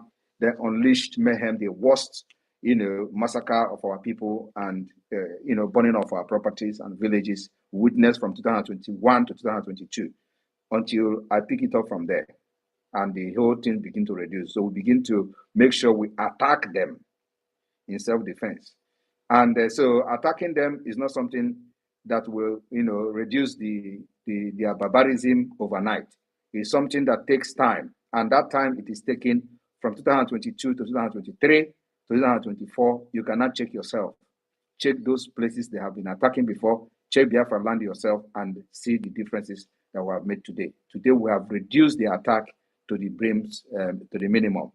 And it will continue like that until we make sure we evict all of them from Biafra land as we pursue the international recognition of Biafra. So that's where we are. We may not be able to stop them completely. Even them, they cannot stop, they are part of the terrorists in Nigeria, so they cannot stop every attack against Nigeria indigenous people. So we are going to make sure that we suppress them to the minimum. And that's exactly what we are doing. So by the day, we reduce their strength until there will be no more. Thank you. All right. Thank you very much for that answer. And please, according to my research on the Biafra government in exile, I realized that the legitimacy of a government in exile depends on its local supporters in the grassroots levels. So I have also realized that there are some areas where there is a means of communication. I have seen you post something like a radio, and a radio, yeah. So, and in the part of Biafra land where I reside, I don't think there are people who know much about what is going on. See, some of them rely on me for some information, yeah, which I know few of the information I give them too. So I'm also asking to know if there are plans to make sure that everybody is carried along, maybe educated in some part of Biafra land, to educate them on what to expect after 2nd of December, and why 2nd of December is very important. That's exactly what we are doing here. So now, if you are one of the channel of their communication, you are in this space. So whatever you learn from this space, I don't know when you join, you can now go and continue your job like that, because no government will get everything right. And especially we that are in exile, because of the fragile situation in the homeland, we are in exile, operating from exile. So not even the so-called government have any influence in the homeland to control the communication or make everybody to be informed of what is going on. Many of the things happening, we in exile are the one informing people back home. Many of them don't know when terrorists come to their backyard and kill their neighbors. They don't even know about it. It is us that shares the information to the neighboring villages that they have attacked them, or they have attacked your neighbor, and they will begin to see it on social media. So it is something that takes time, and we are making progress in that aspect. So if you are the channel of communication to the Biafra that are where you are, you just continue that way. Make sure you tell them the truth and tell them what you know. Do not carry propaganda on behalf of the Nigerian government, because by the time they find out the truth, you become the enemy, because they're going to find the truth. They're going to find out the truth one day. So if you are one of those who carry propaganda to them and lie to them, one day they're going to find out the truth, and then you become a bad person, and it may cost your life. I'm saying this because not everybody, especially the grandpas in the village, and that not everybody is on social media. Yes, So not everybody is on social media. But have you wondered how Biafra were able to gather almost 30 million votes and 50 million votes and counting? Nigeria government, with all their radio and all that, they could not even have up to 25 million votes in Biafra territory. 25 million or 24 million registered votes, only 4 million voted in the general election. The results are there. But look at our grassroots awareness. We have 40 United States of Biafra. In each state, we have 15 counties. These 15 counties of each state have been occupied by county head. And in these counties, we have in each county 5 districts. These 5 districts have also been occupied by district head. And in this, it means that we are also in the grassroots. So those people that are lacking information are those who are not interested, or who are not interested in the Biafra struggle until now. So now they begin to pay some kind of interest because they see the direction where we are going, and they are looking for information. And most of them are just looking for the information now. But we have actually captured a great number of Biafra, up to 50 million. That's completely in examination. It's a pass mark. So we do not expect to capture the entire Biafra territory to make sure we get to every individual. It is impossible, especially at this stage that we're operating. So this particular number we've gotten now so far in the self-referendum is a pass mark to attract international interest and international recognition. And that's all we need. We cannot get everything 100%. You understand what I'm saying? So with what we have done so far, we give credit to ourselves and then push it to the next level, which is now making this particular self-referendum, using it to generate this legal document, including the ratification of the United Nations, different international human rights laws, make it a legal document, and begin to push for international recognition of Biafra. In addition to our sit at home, which every one of you, some of you in those days, have criticized so badly, but we stand on our ground. They say, yeah, we are killing people to sit at home. At the end of the day, the same people have come after 3 years to say, in fact, they have not agreed that Biafrans are willingly sitting at home. It is a price and sacrifice that they have to make for us to be able to delegitimize Nigeria, to prove that Nigeria no longer control at least some part of the Biafra territory. It may not be all, but the biggest part of the Biafra territory, Nigeria has no control over them. And that part is the hinterland, the southeast. Thank you. All right. Right. You Please, have one last question, please. One last question. Pick the best question that have bothered you. That very best one. Pick it and ask it. Just one more question. Let me ask one more question. There was a viral video that some people were posting where there were gunmen. I don't know if it is the Biafra Liberation Army but let me say there were armed men on that video saying, if you don't sit at home, you will die. So I'm just saying, if it is the Biafra Liberation Army, that maybe they should be told on how to, they should be controlled on what they say while on camera when they go about to enforce the order that is given to them. because I know that some people are looking for loopholes to say this is the criminality or this is what they are doing wrong. So I advocate for them to be properly disciplined. Thank you. Thank you for your answers. Thank you very much. And I will tell you that that video you see has nothing to do with the Biafra Liberation Army. In fact, as a matter of fact, that video was probably a video of 2021 when we were not even, yet in this whole thing that is happening. So it was a video that was made by the Nigeria government to blackmail the ESN then. It was not even when Biafra Liberation Army was formed. Biafra Liberation Army was unveiled last year during the Finland convention on the 21st of October, if I'm not mistaken. So it has nothing to do with the Biafra Liberation Army, and it can never be. And again, like I've just said a few minutes ago, that after 3 years of propaganda against the Biafra government or against the Biafra liberation, which I am heading, the people that are propagating these lies have come again to say that, they have just come to notice that Biafras are willingly sitting at home, which is the fact, because they have come to understand that Nigeria is not happy with the result of the sit at home, and because they are tired. And once Nigeria complain, they understand that it's like this is really getting to these people. So if this is the only strength and power we have, let us use it judiciously. That's why Biafrans are sitting at home. And if we call for sit at home for 1 week, because they have seen how Nigeria have cried for over 3 years, they are still going to sit at home again. So forget all this. They are lies of, they are enforcing it, they are enforcing it.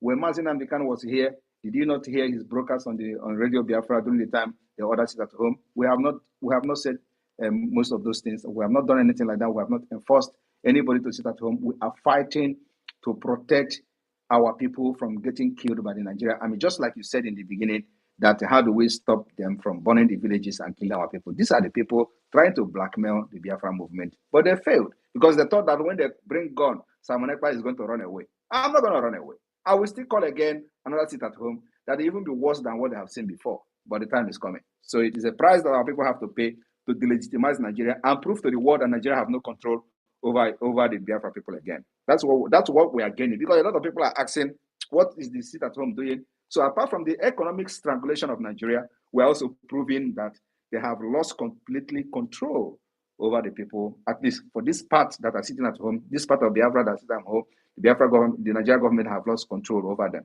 It's very important because government in exile have to demonstrate they control some territory of their land, and that's what we have done. Thank you. Thank you. And All right. Mayor, hold on. Mayor, I'm going to give you a chance to ask another question. You see that you are engaging our PM now, and he's responding to you.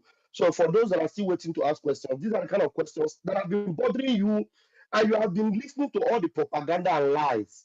Now the PM will respond to you, and I will not call you a coco if you are very reasonable with your questions like this. So please bring up that question again. Another one. Who's another one that is very hard? Please, who is talking? Who is talking?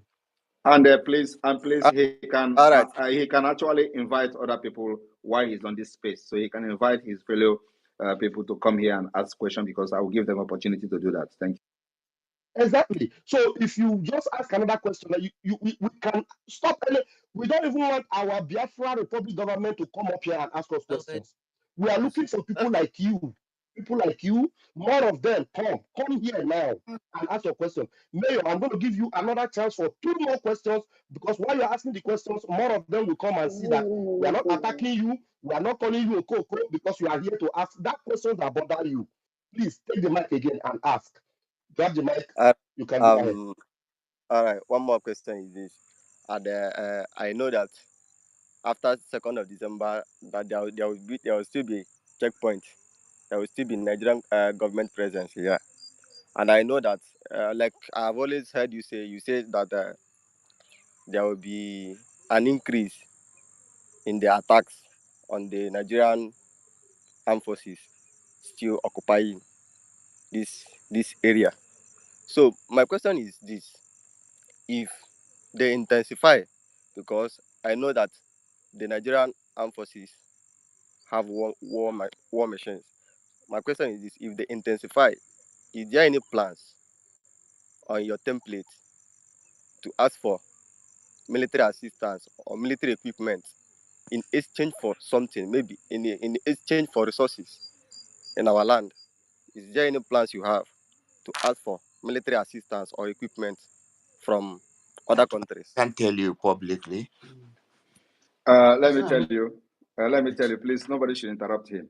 As a matter of fact, we are already in that kind of intensity of war against Biafra people, but we are defending our land and defeated them. I don't know how they will intensify the attack other than the throwing bomb. They have thrown bomb. They are throwing bomb all the time. Many of you are not aware of this. They are throwing bomb, and we are shooting at them from the ground or while they are on the air throwing the bomb. We have anti-aircraft. I don't know whether you people are aware of that.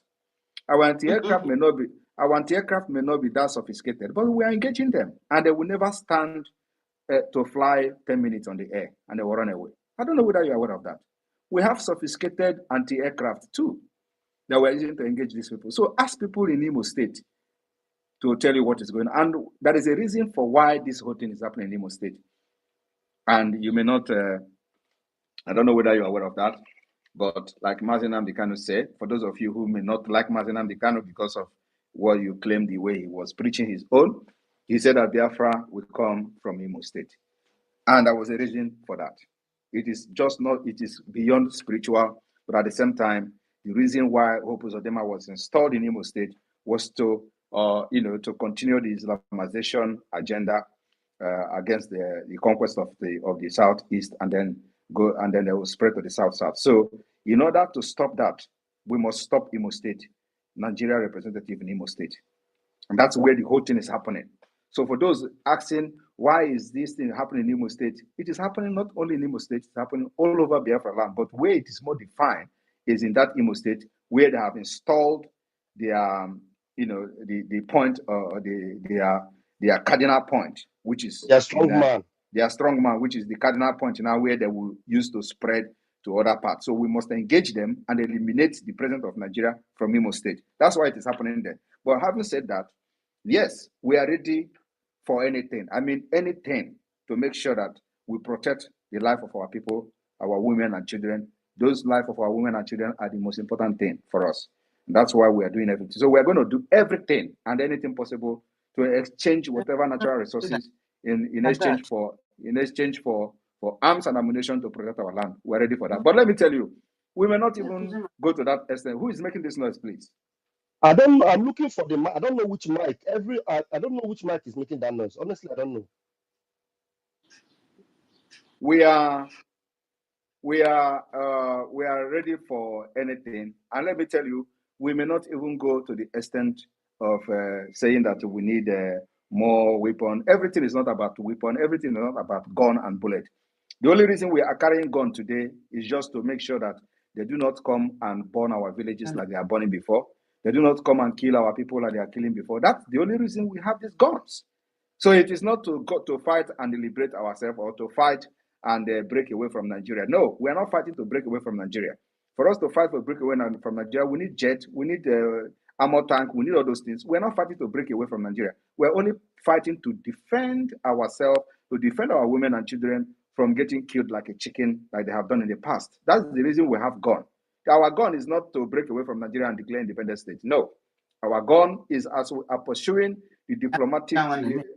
Who is making this noise, for Christ's sake? I need to mute. Let me mute everyone. Maybe it will help. Okay. All right. PM, go ahead, sir. All right. So that person is still talking. How manage? Who is this person? Who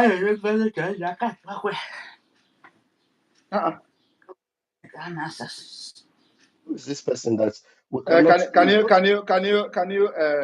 where is our Australian rep here? No, I've removed the Australian rep from the room. I think he's the one I'm hearing this voice. Please, Mazi, Iwunze, are you here? I'm here. Can you hear me? Please, I can hear you. So you are the one. Can you mute yourself? You are the one talking. And how are you still talking when you are not even in the speaker? I wonder. Wow. You are still talking. Mute yourself, please. Mute your mic. Okay. You are still talking. If he's not muting, you have to just leave the space and come back again, please. Yeah, Okay. you can leave this. You can leave the space and come back, please, so that Leave the we don't. space entirely, please. All right. So, sorry for that interruption, everyone. So, like I was saying, for those who think that what we are doing today is that we are fighting and breaking away from Nigeria. No, we are following this whole thing in a very peaceful way, in a diplomatic way, in a political way.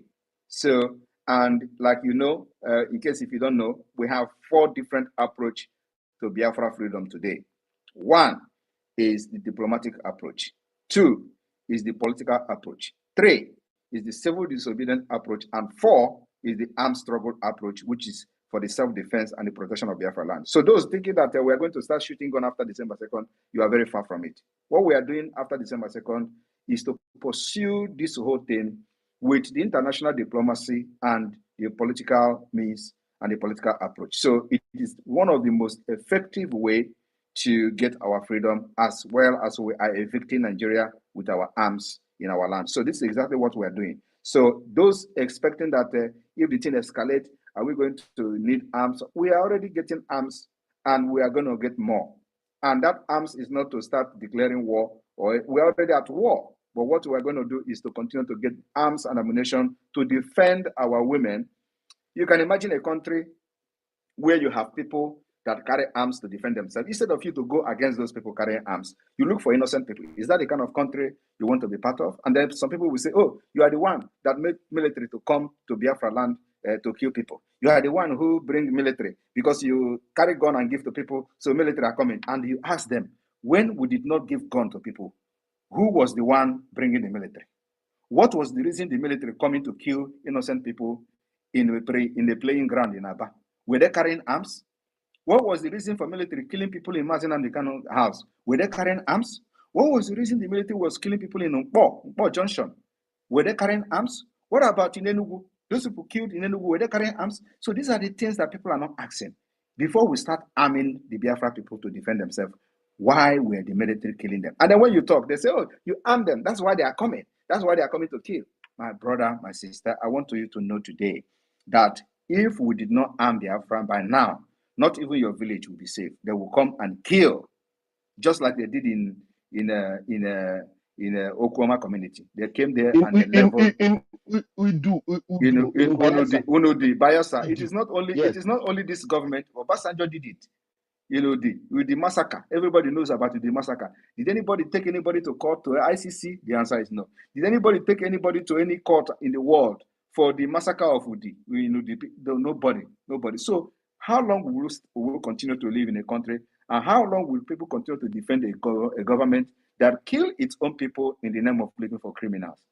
So we are profiling a solution, bringing alternative that if a government that when somebody commit crime, look for that criminal. If somebody carry gun and say he's a criminal, look for him. Do not go after his family members. Do not go after his siblings. Do not go after his community because somebody is a criminal in the community, and then you kill the entire community. Is that the kind of government anybody will be proud of? We are eradicating that government, and that's what we are doing. That's why we carry arms. And these arms will continue to increase. That's what we're doing today, my brother. Thank you. All right, my thank you. PM. Mayor, go ahead. Have you invited some of your friends while the PM is answering your question? Ask one more question, very relevant one, the one that bothers you more, and then let's see if others will join you in the request. Go ahead, please. One more question. Okay. Let me just say this before I go. This question goes to to Simon EKPA, right? Are you assuring us, like, because on the social media you see people mocking, right? Even saying what will happen after second, we will be here after 2nd of December to see how things go. And me, I have made research personally to know how these things work, and so I'm only asking this to know: are you assuring us that after 2nd of December, there will be changes, even if it takes time? There will be changes that people will know that indeed there was a declaration that was made. Are you Is that what you are assuring? I am not. I am You not. are assuring. I am not assuring. I am guaranteeing you and Biafrans that it's not. I'm not giving assurance. I'm guaranteeing Biafrans and the entire people that believe in what I'm doing. I'm giving a guarantee that they will see what will happen from after December 2nd. And like I said, if you have listened to this space, I said we have started educating the people in Washington D.C. We have started educating policymakers. We have started educating congressmen. We will take this education to the Department of State. We will take this education to the highest level. And from there, every other person will follow. Mark my word, this is how Biafra is going to come. And All right. what we are promising is a solution to bring stability to this anarchy situation in Biafra land, in Nigeria, and the Sahel region. And Biafra is coming as a solution. So who is not going to buy into or key into that? Because this have disturbed and interrupted trade. It have disturbed and interrupted movement of goods and services, including shipping. There has been a lot of attack, piracy and all that. We are going to put a stop to all this. So which government in the US that is not going to be interested in ending all this nonsense that is happening about terrorism and all that? The terrorist interest is in Biafra land. And if you understand that reasonable people, policymakers, think tank group are now keen into Biafra government as a solution. And that was the reason you can read Michael Rubin article about the next administration must keep an eye on Nigeria. Have you read it? It is from the National Security. Have you read that? It is from the National Security Journal of the United States. Have you read that article? I saw you post it. I haven't read it. You see, that is the point. How can you not read it and you are interested in what we are doing? So all these questions that you are asking, that particular article should open your eyes. So I advise you to go and read it. After reading it, share it with your colleagues for them to understand the level of the job we have done. That most of them are preoccupied with a notion that they have been sold to them about you. They have already believed some of the lies and propaganda. So sometimes, no, I'm not talking about you. Why do you like to? Mayor, I know you have. You should be more professional. Stop attacking people. You're making people afraid of Mayor, I'm not attacking now. You see, you are just preoccupied with some of the things you think about me. Stuff like this, many people with genuine question will be afraid of entering here because of embarrassment. They feel like you embarrass them when they come to ask questions. But you cannot see that that's not true. Pastor Raf, Mayor, you have been, I think the PM has given you a lot of privileges and you enjoy a lot of privileges commune with him. Now, what you have to do is you have to go back and make your research, read his tweets, and follow up. Whatever that Pastor Bamba is doing is not attacking people. He is doing everything he's doing out of experience. What we have seen 2-3 years back, and we don't entertain that kind of laxity anymore. We are going to run democracy when we are free. But for now, it is all about focus. And this is what he's doing. So he's not attacking you. Thank you.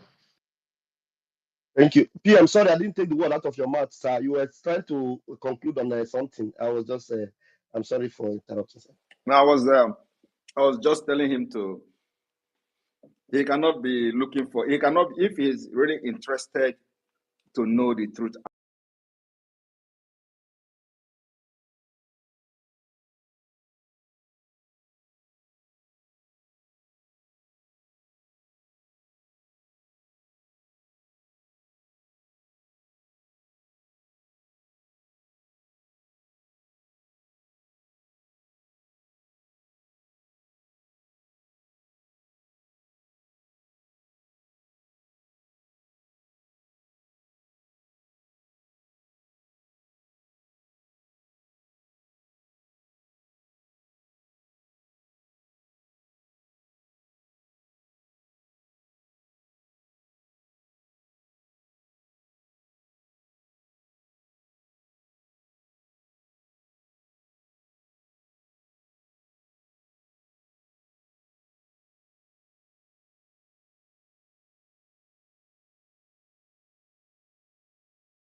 Biafra is now in charge, both in the government or de facto and the government in exile in Biafra land, and the entire governor in the southeast. And I'm using southeast, for example, because it is not a must that you must control the entire territory of your country before you can be recognized. Controlling even small part makes a very big difference. So if you look at the population of Biafra, 50 million has given the consent to the Biafra government to go ahead and do whatever it takes to liberate them from Nigeria.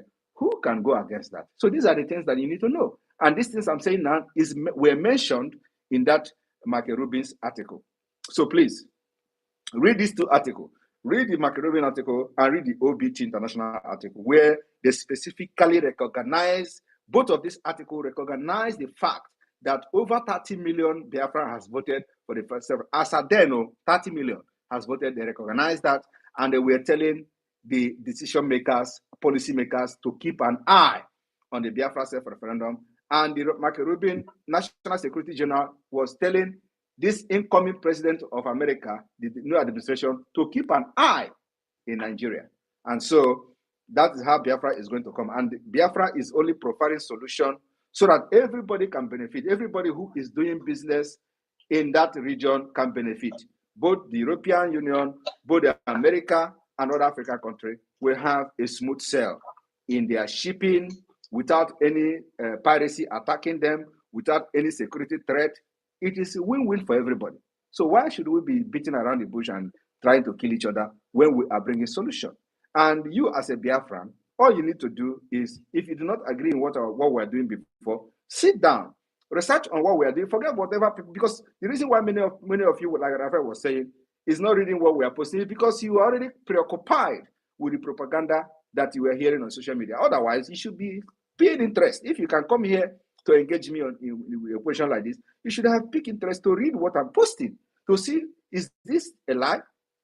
Like when we are posting pictures of the congressmen meeting the Biafra government in exile, meeting with the congressmen, including meeting with the Speaker of the U.S. The Speaker of the U.S. House of Representatives. They say it's a fake. They say it's a Photoshop. And I wonder how we are going to go to the level of photoshopping all these people, prominent people, posting them on Twitter and all that, and none of them have come to debunk it's a lie. So, there are some kind of propaganda that when you are hearing it and seeing it, it makes you look stupid. If you continue to follow the people that are pushing such propaganda, other people will just see you as a foolish person. Because you cannot, somebody like me or this Biafra government in Israel that have the head office in the United States cannot just come and start posting picture, tagging the House of Representatives, tagging congressmen that we have met with them. And some of these people, I met with them, had a meeting with them, explain the reason why they must support Biafra. And when I come publicly to say I have had a meeting with such person, tag the person, and people will carry the news and say, oh, it's a propaganda. He didn't have a meeting with anybody. And I wonder why you should be following such people with such propaganda. It doesn't make sense. It makes you always look foolish. So that's what I'm trying to say. So if you have people now, what you need to do now is that, look, go and engage this guy, which is me, on space. Ask whatever question you want to ask, and I will address you. And at the end of the day, I'm not asking you to follow what we are doing, but I'm asking you to use your conscience and judge yourself. That's exactly what I'm doing. Judge yourself with all this propaganda on social media. You remember how they started? They say, Tinubu paid me. It is not flying anymore. They say, I am an agent of Nigeria government.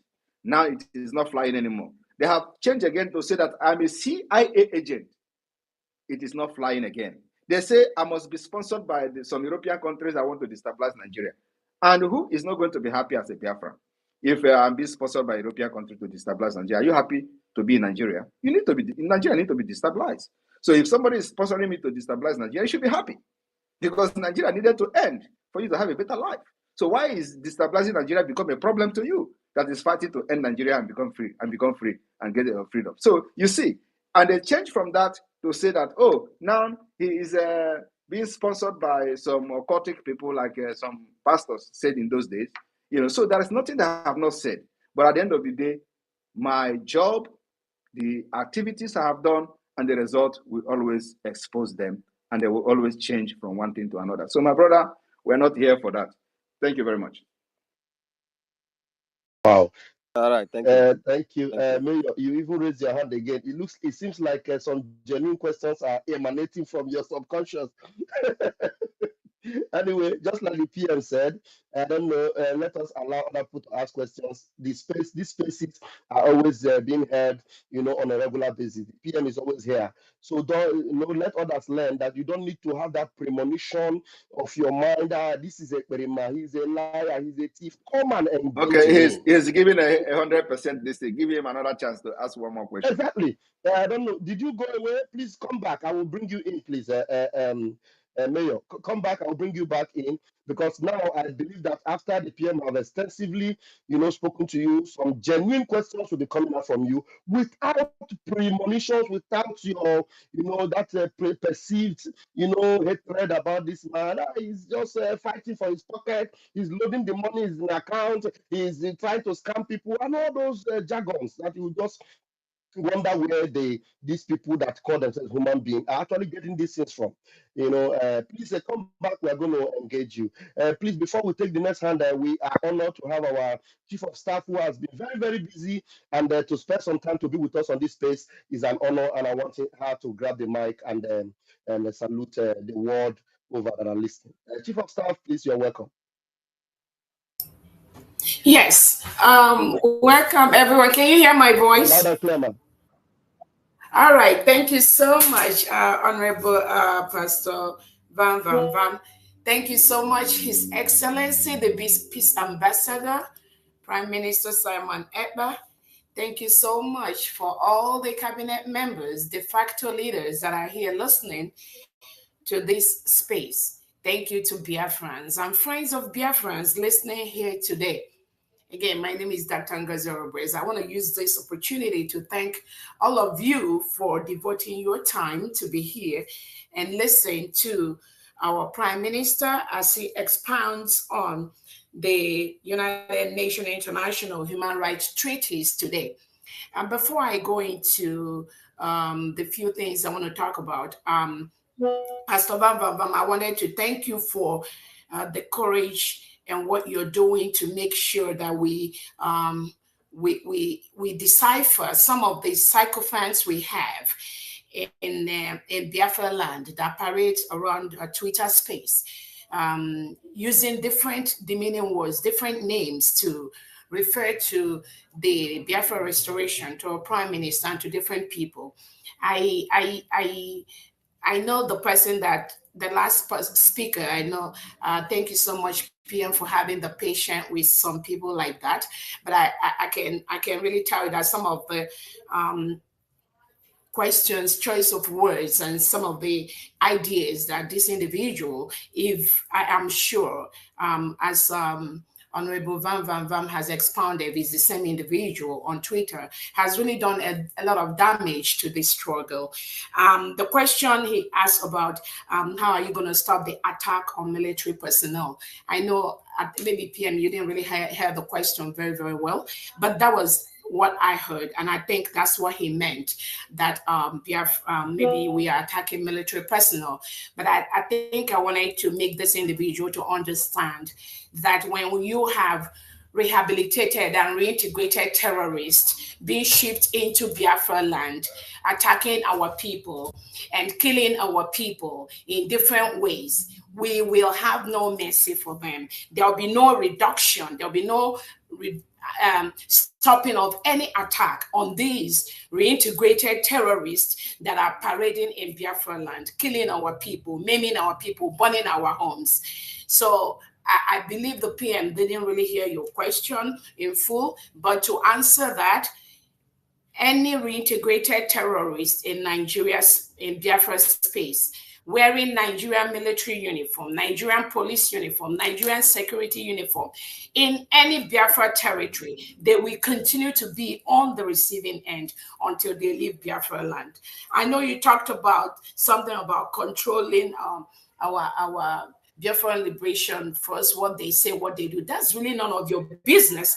If I have to refer to some of the posts, I've seen somebody like you post on Twitter space, you really have no atom, no criteria Chief at of all. Staff, Chief of Staff, 1 minute, the person you are referring to is not actually the guy that came up here. It's just that they have the same DP. That one Okay, is a okay, yeah. great. You just have the same It's DP. a different Yes, person. the different Okay, person. okay. Yeah. Thank you so much. That's why I said if it's that individual, but if it's not, then his thoughts are in order, just as our Prime Minister have answered those questions. So let me quickly talk about the Nigeria being a crime scene. I know PM has talked about some of the human rights treaties that Nigeria have been disobeying, and we talked about our leader Nnamdi Kanu, whom the United Nations Committee has already told Nigeria to release Nnamdi Kanu and compensate him. Nigeria has violated that. Nigeria has refused to follow the instructions of the human rights treaties which they've signed. I talk also about the right of women, the right of children. Nigerian government has made most schools in Nigeria, especially in the northern part of Nigeria, to be shut down. Kids don't go to school. Women don't move around safely anymore. Most of the schools are being invaded by these terrorists. They go to schools, they kidnap kids. This happens every now and then. They kidnap school children. What is Nigerian government doing about it? Absolutely nothing. And we're going to talk about the inhumane treatment, the freedom of expression, the freedom of speech. All of us are aware of how the Nigerian government, using the National Broadcasting Corporation, shut down different media platforms once they say anything against the Nigerian government. These are part of the international human rights treaties that Nigeria has signed at the national level to allow freedom of expression, to allow freedom of speech. I'm not going to talk about using Boko Haram, using the Hamas leaders, and attacking innocent people. Extraordinary rendition. Nigeria is part of that. Civil disappearance of innocent Nigerians. They clamp down on people that march. They end bad governance. You all were witnesses when some young kids were brought to court by the Nigerian government. We have juvenile courts. They refuse to use that. And these kids were captured during the 3 months ahead when they did the end bad governance, and they remanded them in prison for the past 3 months. They just brought them to the court last week. These are rights that Nigeria signed, and they have continued with impunity to destroy these treaties that they signed. So Biafra is the only hope. Biafra is going to come in and correct these faults. Nigeria is a crime scene, and anybody that cannot go talk anything good about Nigeria, about Biafra, they need to tell us what is the other alternative that they have. So on that note, I'm not going to go into that much, but again, most of the international instruments Nigeria has signed, that Nigeria has been part of, one, they don't respect that. They destroy that. Nigeria still give death penalty. The other day, they sentenced somebody to death penalty in Nigeria. And these are some of the treaties that we are part, and they signed. They're not going to do that again. So on that note, I just thank everyone for listening. And Biafra is here. There's no going back. There's no choice. It's not a matter of whether somebody likes it or somebody does not like it. The Biafrans have decided we have the power to self-determination. It is our right, and we are taking it, and nobody will stop that. Thank you so much. Wow. Wow. Thank you so very much. Our Honorable Chief of Staff, Dr. Ngozi Oraboeze. The whole world is watching, the whole world is seeing it. This is the generation that will restore Biafra. This is not just a facade or a mirage. This is real, real. Very organized government led by this Prime Minister, well inundated with world affairs. Everything about this freedom is top notch, and we are going home. Thank you so much, Dr. Ngozi Oraboeze. And I think that brother, you didn't come back. I don't know, PM, do you want to respond to give us an addendum to what the Chief of Staff has said, sir? No, we can wait for the next, if there is any other question, and then I will have like 10 minutes, 10 minutes more. Okay, sir. All right, let's take this hand that is up. Those of us that are here, 10 minutes for us would matter a lot. If you have a very engaging question, the PM might even extend it if you're engaging with those difficult questions. The friends of the last guy that came, if you are here, please request and raise your hand. DJ Simpson, please grab the mic. Good evening, Biafra all over the world. Good evening, His Excellency Prime Minister SIMON EKPA. I greet you, sir, and everybody in the house. I am privileged to be here this evening. Thank you for the good job you are doing.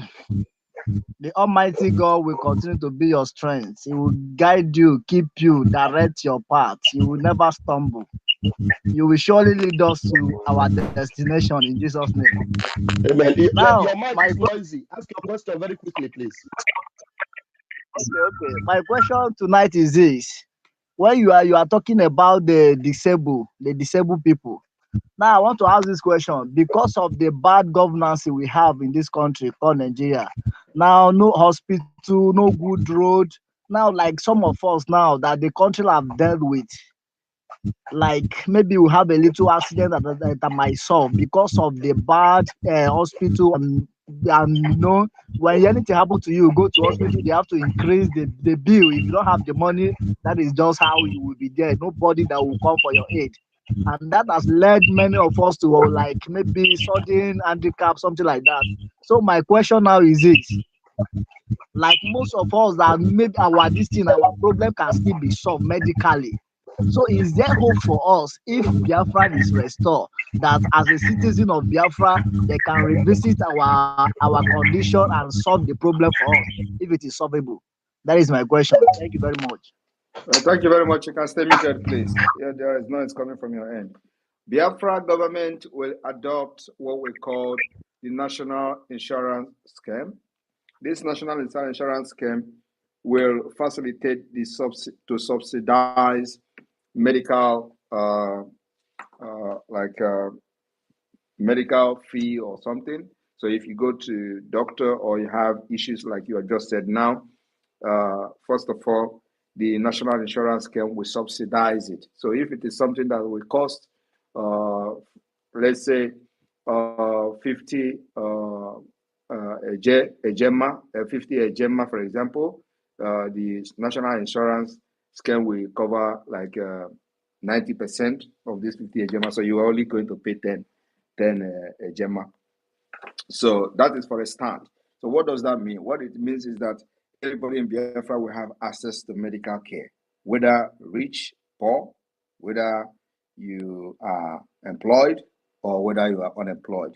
You're going to have access to medical care. That is one of the most important and the first priority of government, providing health care to the citizens, making sure that nobody is left, to die out of as a result of sickness.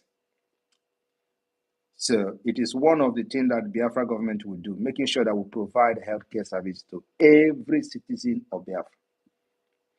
And so if you have such problem, and you want to revisit the problem that Nigeria created for you by not providing adequate healthcare to solve these health issues. Yes, you can revisit, it can be revisited, and you have to receive the best medical attention available on this planet Earth, because we're going to make sure that the Biafra hospitals are well funded, well equipped with the state-of-the-art facility to make sure that we meet that. We are looking at where there is going to be a medical tourism in Biafra as a nation. So we're going to have medical tourism because the best doctors in the world are from Biafra land.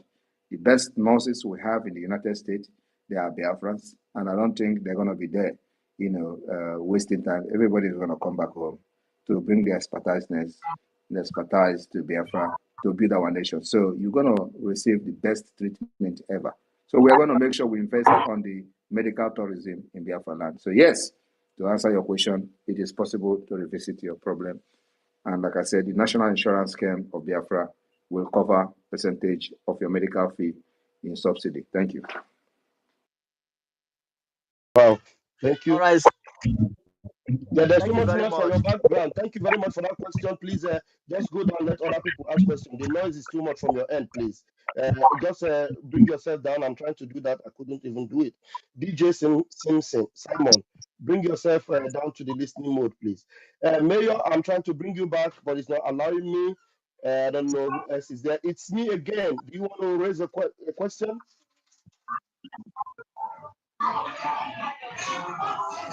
Who is this? Kent, unmute yourself. Kent, mute yourself. Kent, okay, if you are such in a hurry and you have a very important question, go ahead and ask. Kent. Yes, good evening, everyone. Yeah, go ahead. I have I have this important question to ask. This thing has been flying all over the Twitter saying that on the 2nd of December, Biafra will be declared. So I'm been wondering, how is it possible having our leader Mazen Nandekano at the detention and being declaring Biafra on the 2nd of December? Is that a question? So I have this concerning our Prime Minister Simon Ekpa. There is this kind of rumor I've been hearing online saying that he's not from Biafra land based on his name, Ekpa. So I just want I just want some kind of clarification. Thank you very much. All right, thank you very much. So you asked two questions. Why should we be declaring Biafra where Mazen Nandekano is in detention? Mazen Nandekano is not Biafra. Mazen Nandekano is a Biafra agitator, just like every one of us, like me, like you, and he was the leader, or still the leader of indigenous people of Biafra. So he is not Biafra, and Biafra is not tied to him, that he must be here for Biafra to be declared or restored. That's number one. Number two is that he will be very, very happy to see that his fight and sacrifices of many years did not go in vain. That even as he being incarcerated, this particular fight that made him to be incarcerated did not die. So, and if you have been listening to him, as you claim, as you are so concerned about Mazen Nandekano now, he said that anywhere I am, Biafra will come. So I don't know when you started listening to him. So if he is not prepared for this, he will not be saying anywhere I am, Biafra will come. And that's where he is today. The intention of this Nigeria is to take him there so that Biafra agitation will stop. So, and if you dance to that tone, it means that he was very, very lucky to have us. Because if it is like only you people that he have, he will regret ever coming out for Biafra. So, but because people like us are here, so he is going to be very, very proud, and that's the reason why he has not given up, because he knows people he's hearing how we are dealing with them. Water. Left for you people, Biafra would have been dead. We'll be talking about how he will come out, and at the end of the day, they will turn him to the second Wazirike. Like Wazirike, you know how they did the Wazirike? They brought all his commanders, and they went with him they went with their commander, with his commander to meet with him in prison. And he was like, if all these people that I'm using to make mouth can succumb, so who am I? Coming out to become a chaff. So he decided to give up. That was how Wazirike's story ended. So if not for us, if Mazen Nandekano have only people like you, by now you will regret ever fighting for Biafra and for Ndibo. But thank God we are here. So we are not going to wait for him to come out. Like I said, he is going to come out in a very historic way. How is that historic way going to happen? When Biafra has been declared, restored, and we start the recognition. Before you know it, we will capture all their big fishes and exchange them as in exchange for prisoners, exchange them for political prisoners. Swap. If they refuse to release him, that's where we're going to go. So thank you for that. Then the second question about my name is not Igbo. I don't know who told you that there is something called Igbo name. Where is Effiong from? Is Effiong not the vice president of Biafra? So if is Effiong your Igbo name, if that is the problem, and who told you that you must answer Okechukwu to fight for Biafra? There is nowhere, it is not in any Biafra law that your name must be Okechukwu or Ndubisi or Ojukwu or Namdi in order to fight for Biafra. Effiong was a Biafra vice president, and I can answer any name. Most of you people that are fighting me today on social media, I don't even have Igbo name. Okay, what is a maker gift? Is that a name? What is Ima Powerless? Is that a name? And this person who asked me this name said, "What is your name here, sir?" His name is Kent. He used the name Kent to It's come Kent. and ask It's Kent's name. You know, if people are more concerned about my name, when you are using fake name, you cannot even use any Nigeria. If you claim to be a Nigerian, you cannot even use any Nigerian name. If you claim to be a Biafra, you cannot even use any Biafra name. Proudly using your Biafra name for people to know that this is you. I am using my name, my identity. I am known all over the world. I am known in my country of residence and my country of citizenship where I live. Everybody knows me in Finland. Everybody knows my picture. Everybody knows my son. Everybody knows everything about me. But you people are more concerned about me, but I don't know who you are. I don't even know what you look like. You don't have your picture. You don't have your real name. And you're concerned about somebody who have put all his information out there in the public. My information is on Wikipedia. Go there and read about me. But I don't know who you are. You are asking question about me when I don't know who you are. No Biafra knows you. No Biafra knows those who have represented them for many years. They answer all manner of names, put fake pictures on social media, and they are fighting for Biafra. They are concerned about those who have brought out their identity to fight for the freedom of their people. So, my brother, we have Biafra have gone beyond that particular propaganda. You must not be Okechukwu to fight for Biafra. You must not be Ngozi to fight for Biafra. You must not be Chike Dozie to fight for Biafra. You can fight for Biafra under any name. And me, I am from India. If I decided to fight for Biafra, I am here. Thank you.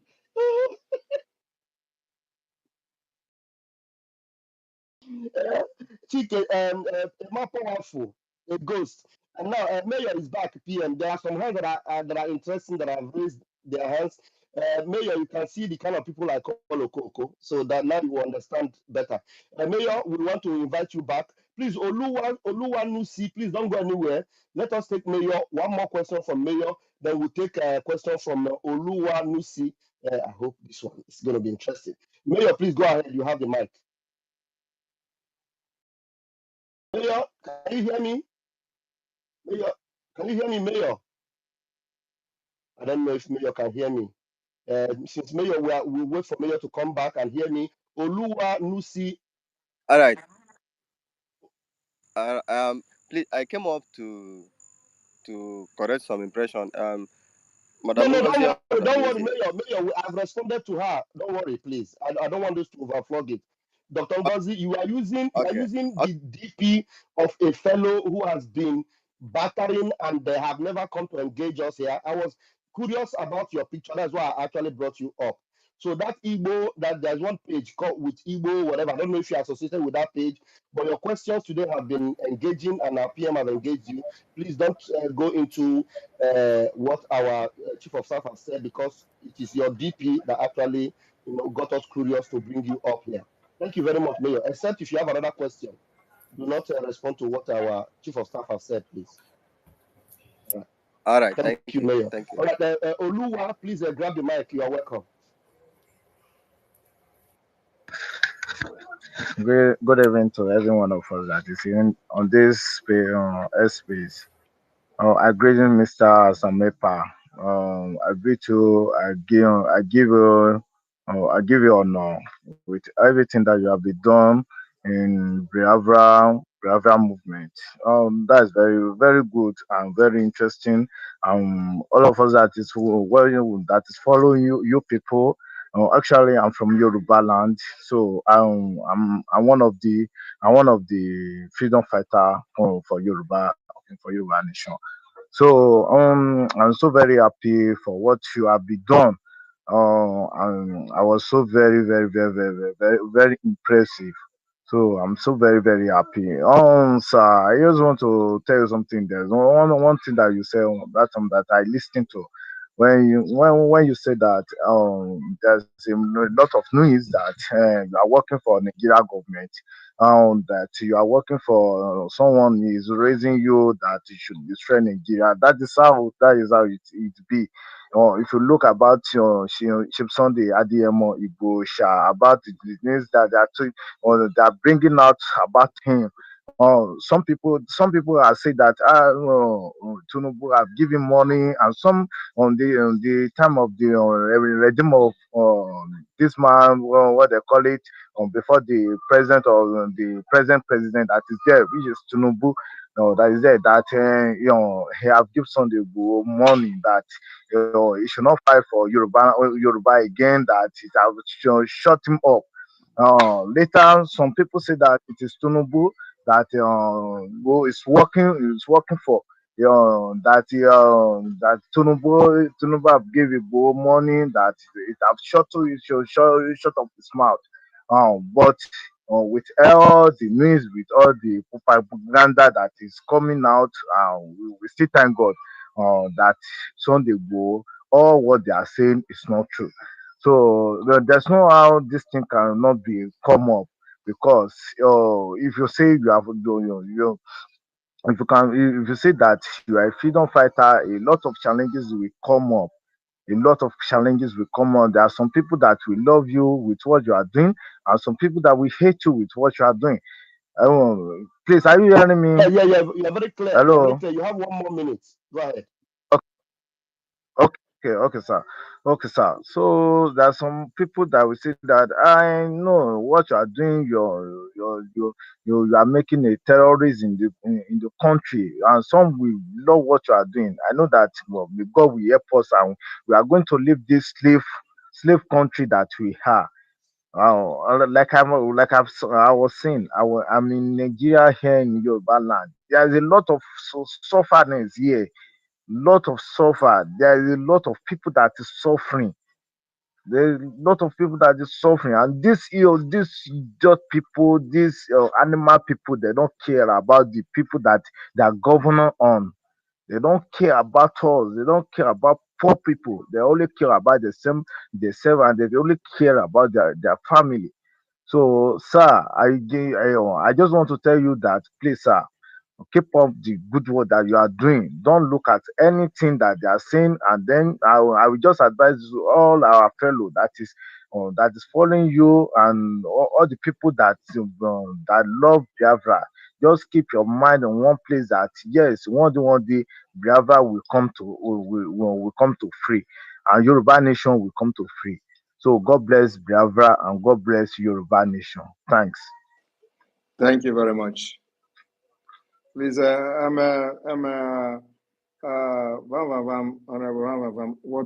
how many minutes do we have left? Thank you. Okay, so we have 4 more minutes. Maybe we'll take 2 more questions, sir. Okay, then let's just take 2 people, please. The PM has spent so much time here. Ozobuiwe, 1 minute with your question. If it's more than 1 minute, I will stop you. And then after that, please, we're going to take the last one. It's me again. 1 minute, please. Let's do that. Thank you. Okay.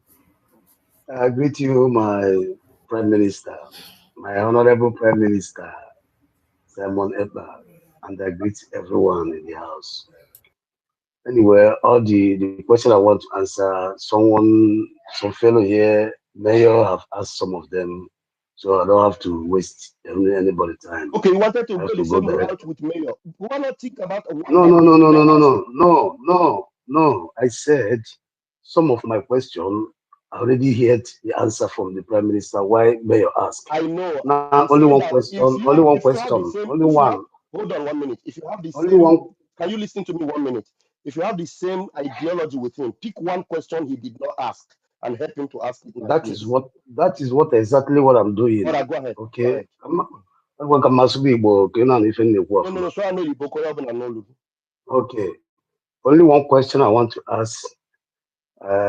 In this situation now in Biafra land, Nigerian security now trying to invade WhatsApp to check messages while our people are sending messages, because sometimes send for Facebook, they block Twitter or whatever. But now they try to also to regulate WhatsApp, so that even our people to send messages through WhatsApp will be very difficult. So my question is, Honorable Prime Minister, please, where is our app? We need it. That is what only question I want to ask. When our app is coming out, because we are eager waiting for it. I rest my case. That is only question I want to ask. Thank you, sir. Thank you very much. The app is almost done. You know, they have to do approval, review the app before I approve it, before it will be on the Play Store and the Apple Store and all that. So these are the only thing remaining. Otherwise, the app is ready. But also to just address the issue you raised, I know that there have been some kind of a voice note, spreading across social media, trying to instill fear on people that, oh, if you send message, they will monitor your WhatsApp, they will monitor your this and monitor your that. Nigeria do not have that capacity to do. In fact, America don't even have the capacity to do that. Nobody can listen to your WhatsApp. You understand? They don't have the capacity to do that. So apart from they don't have the capacity, it is just to install fear in you people because they see that Biafra is coming. They could not stop anything we are doing. So they want to create that fear because they know many people lack the knowledge and the technical know-how, especially in these IT things and all that. So they know that a lot of people are very ignorant. So they want to just push that on the air so that they will limit the level of communication about Biafra and the more, because if you listen to some of these idiots at the National Assembly, they say, oh, if something is not done, Nigerians will start believing Simon Ekpa. I don't know whether you heard one of the senator from Ebonyi State, the idiot, is it Ebonyi State or something, was saying it that they have to do something now, otherwise before people start believing him, that will be a problem. So if how many of them can conduct election where 50 million people will vote? So but we have done it, the Biafra government. So what they are trying to do is to install fear so that people will stop communicating and the information about Biafra and the awareness will stop spreading as it is now. That is the reason. The reason why, you see, when we call for sit at home now, the message will spread like wildfire. In fact, everybody if I make a video now and they say that we should sit at home in the next 2 days, before you know it, it will spread everywhere, including in the villages. So, and nobody listening to these criminals who never care about the people.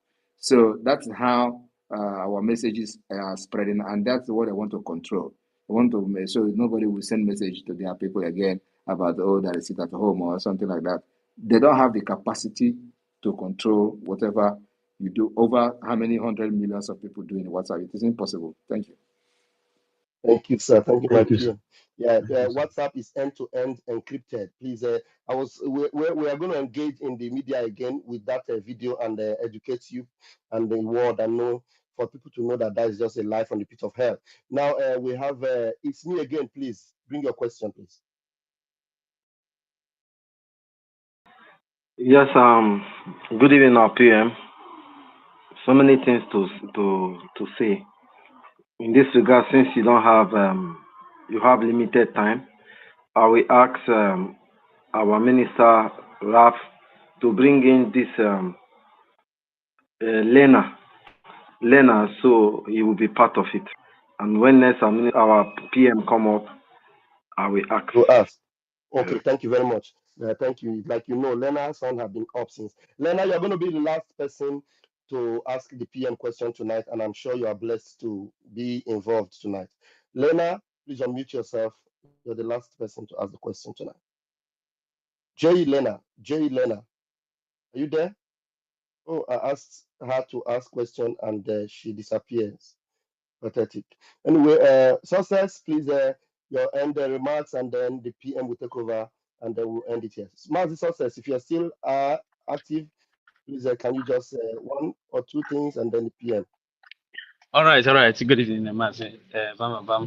And I must say that this space briefing tonight has yielded a lot of results. And in a reminder, we are law-abiding citizens, and whatsoever that concerns human rights, as regard to any shape or form, we are ready to practice it in Biafra.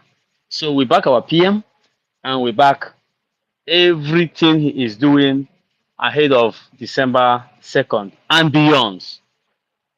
And I want fellow Biafrans to make sure they follow him, read all his articles, all his informations, and everything he posts, because that is the only place, that is the only page we get the authentic information.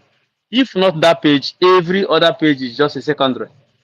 So don't come in our next space and start maybe trying to take us back over what we have passed for years. Go back and start scrolling down, reading the Prime Minister's tweet. Whatever you see there is just simply but the truth. That's just it. So Prime Minister will not disappoint us, and hopefully by December 2nd, the curtain that has been used to demarcate or partition Biafra will collapse. Thank you all. God bless you, and God bless the United States of Biafra.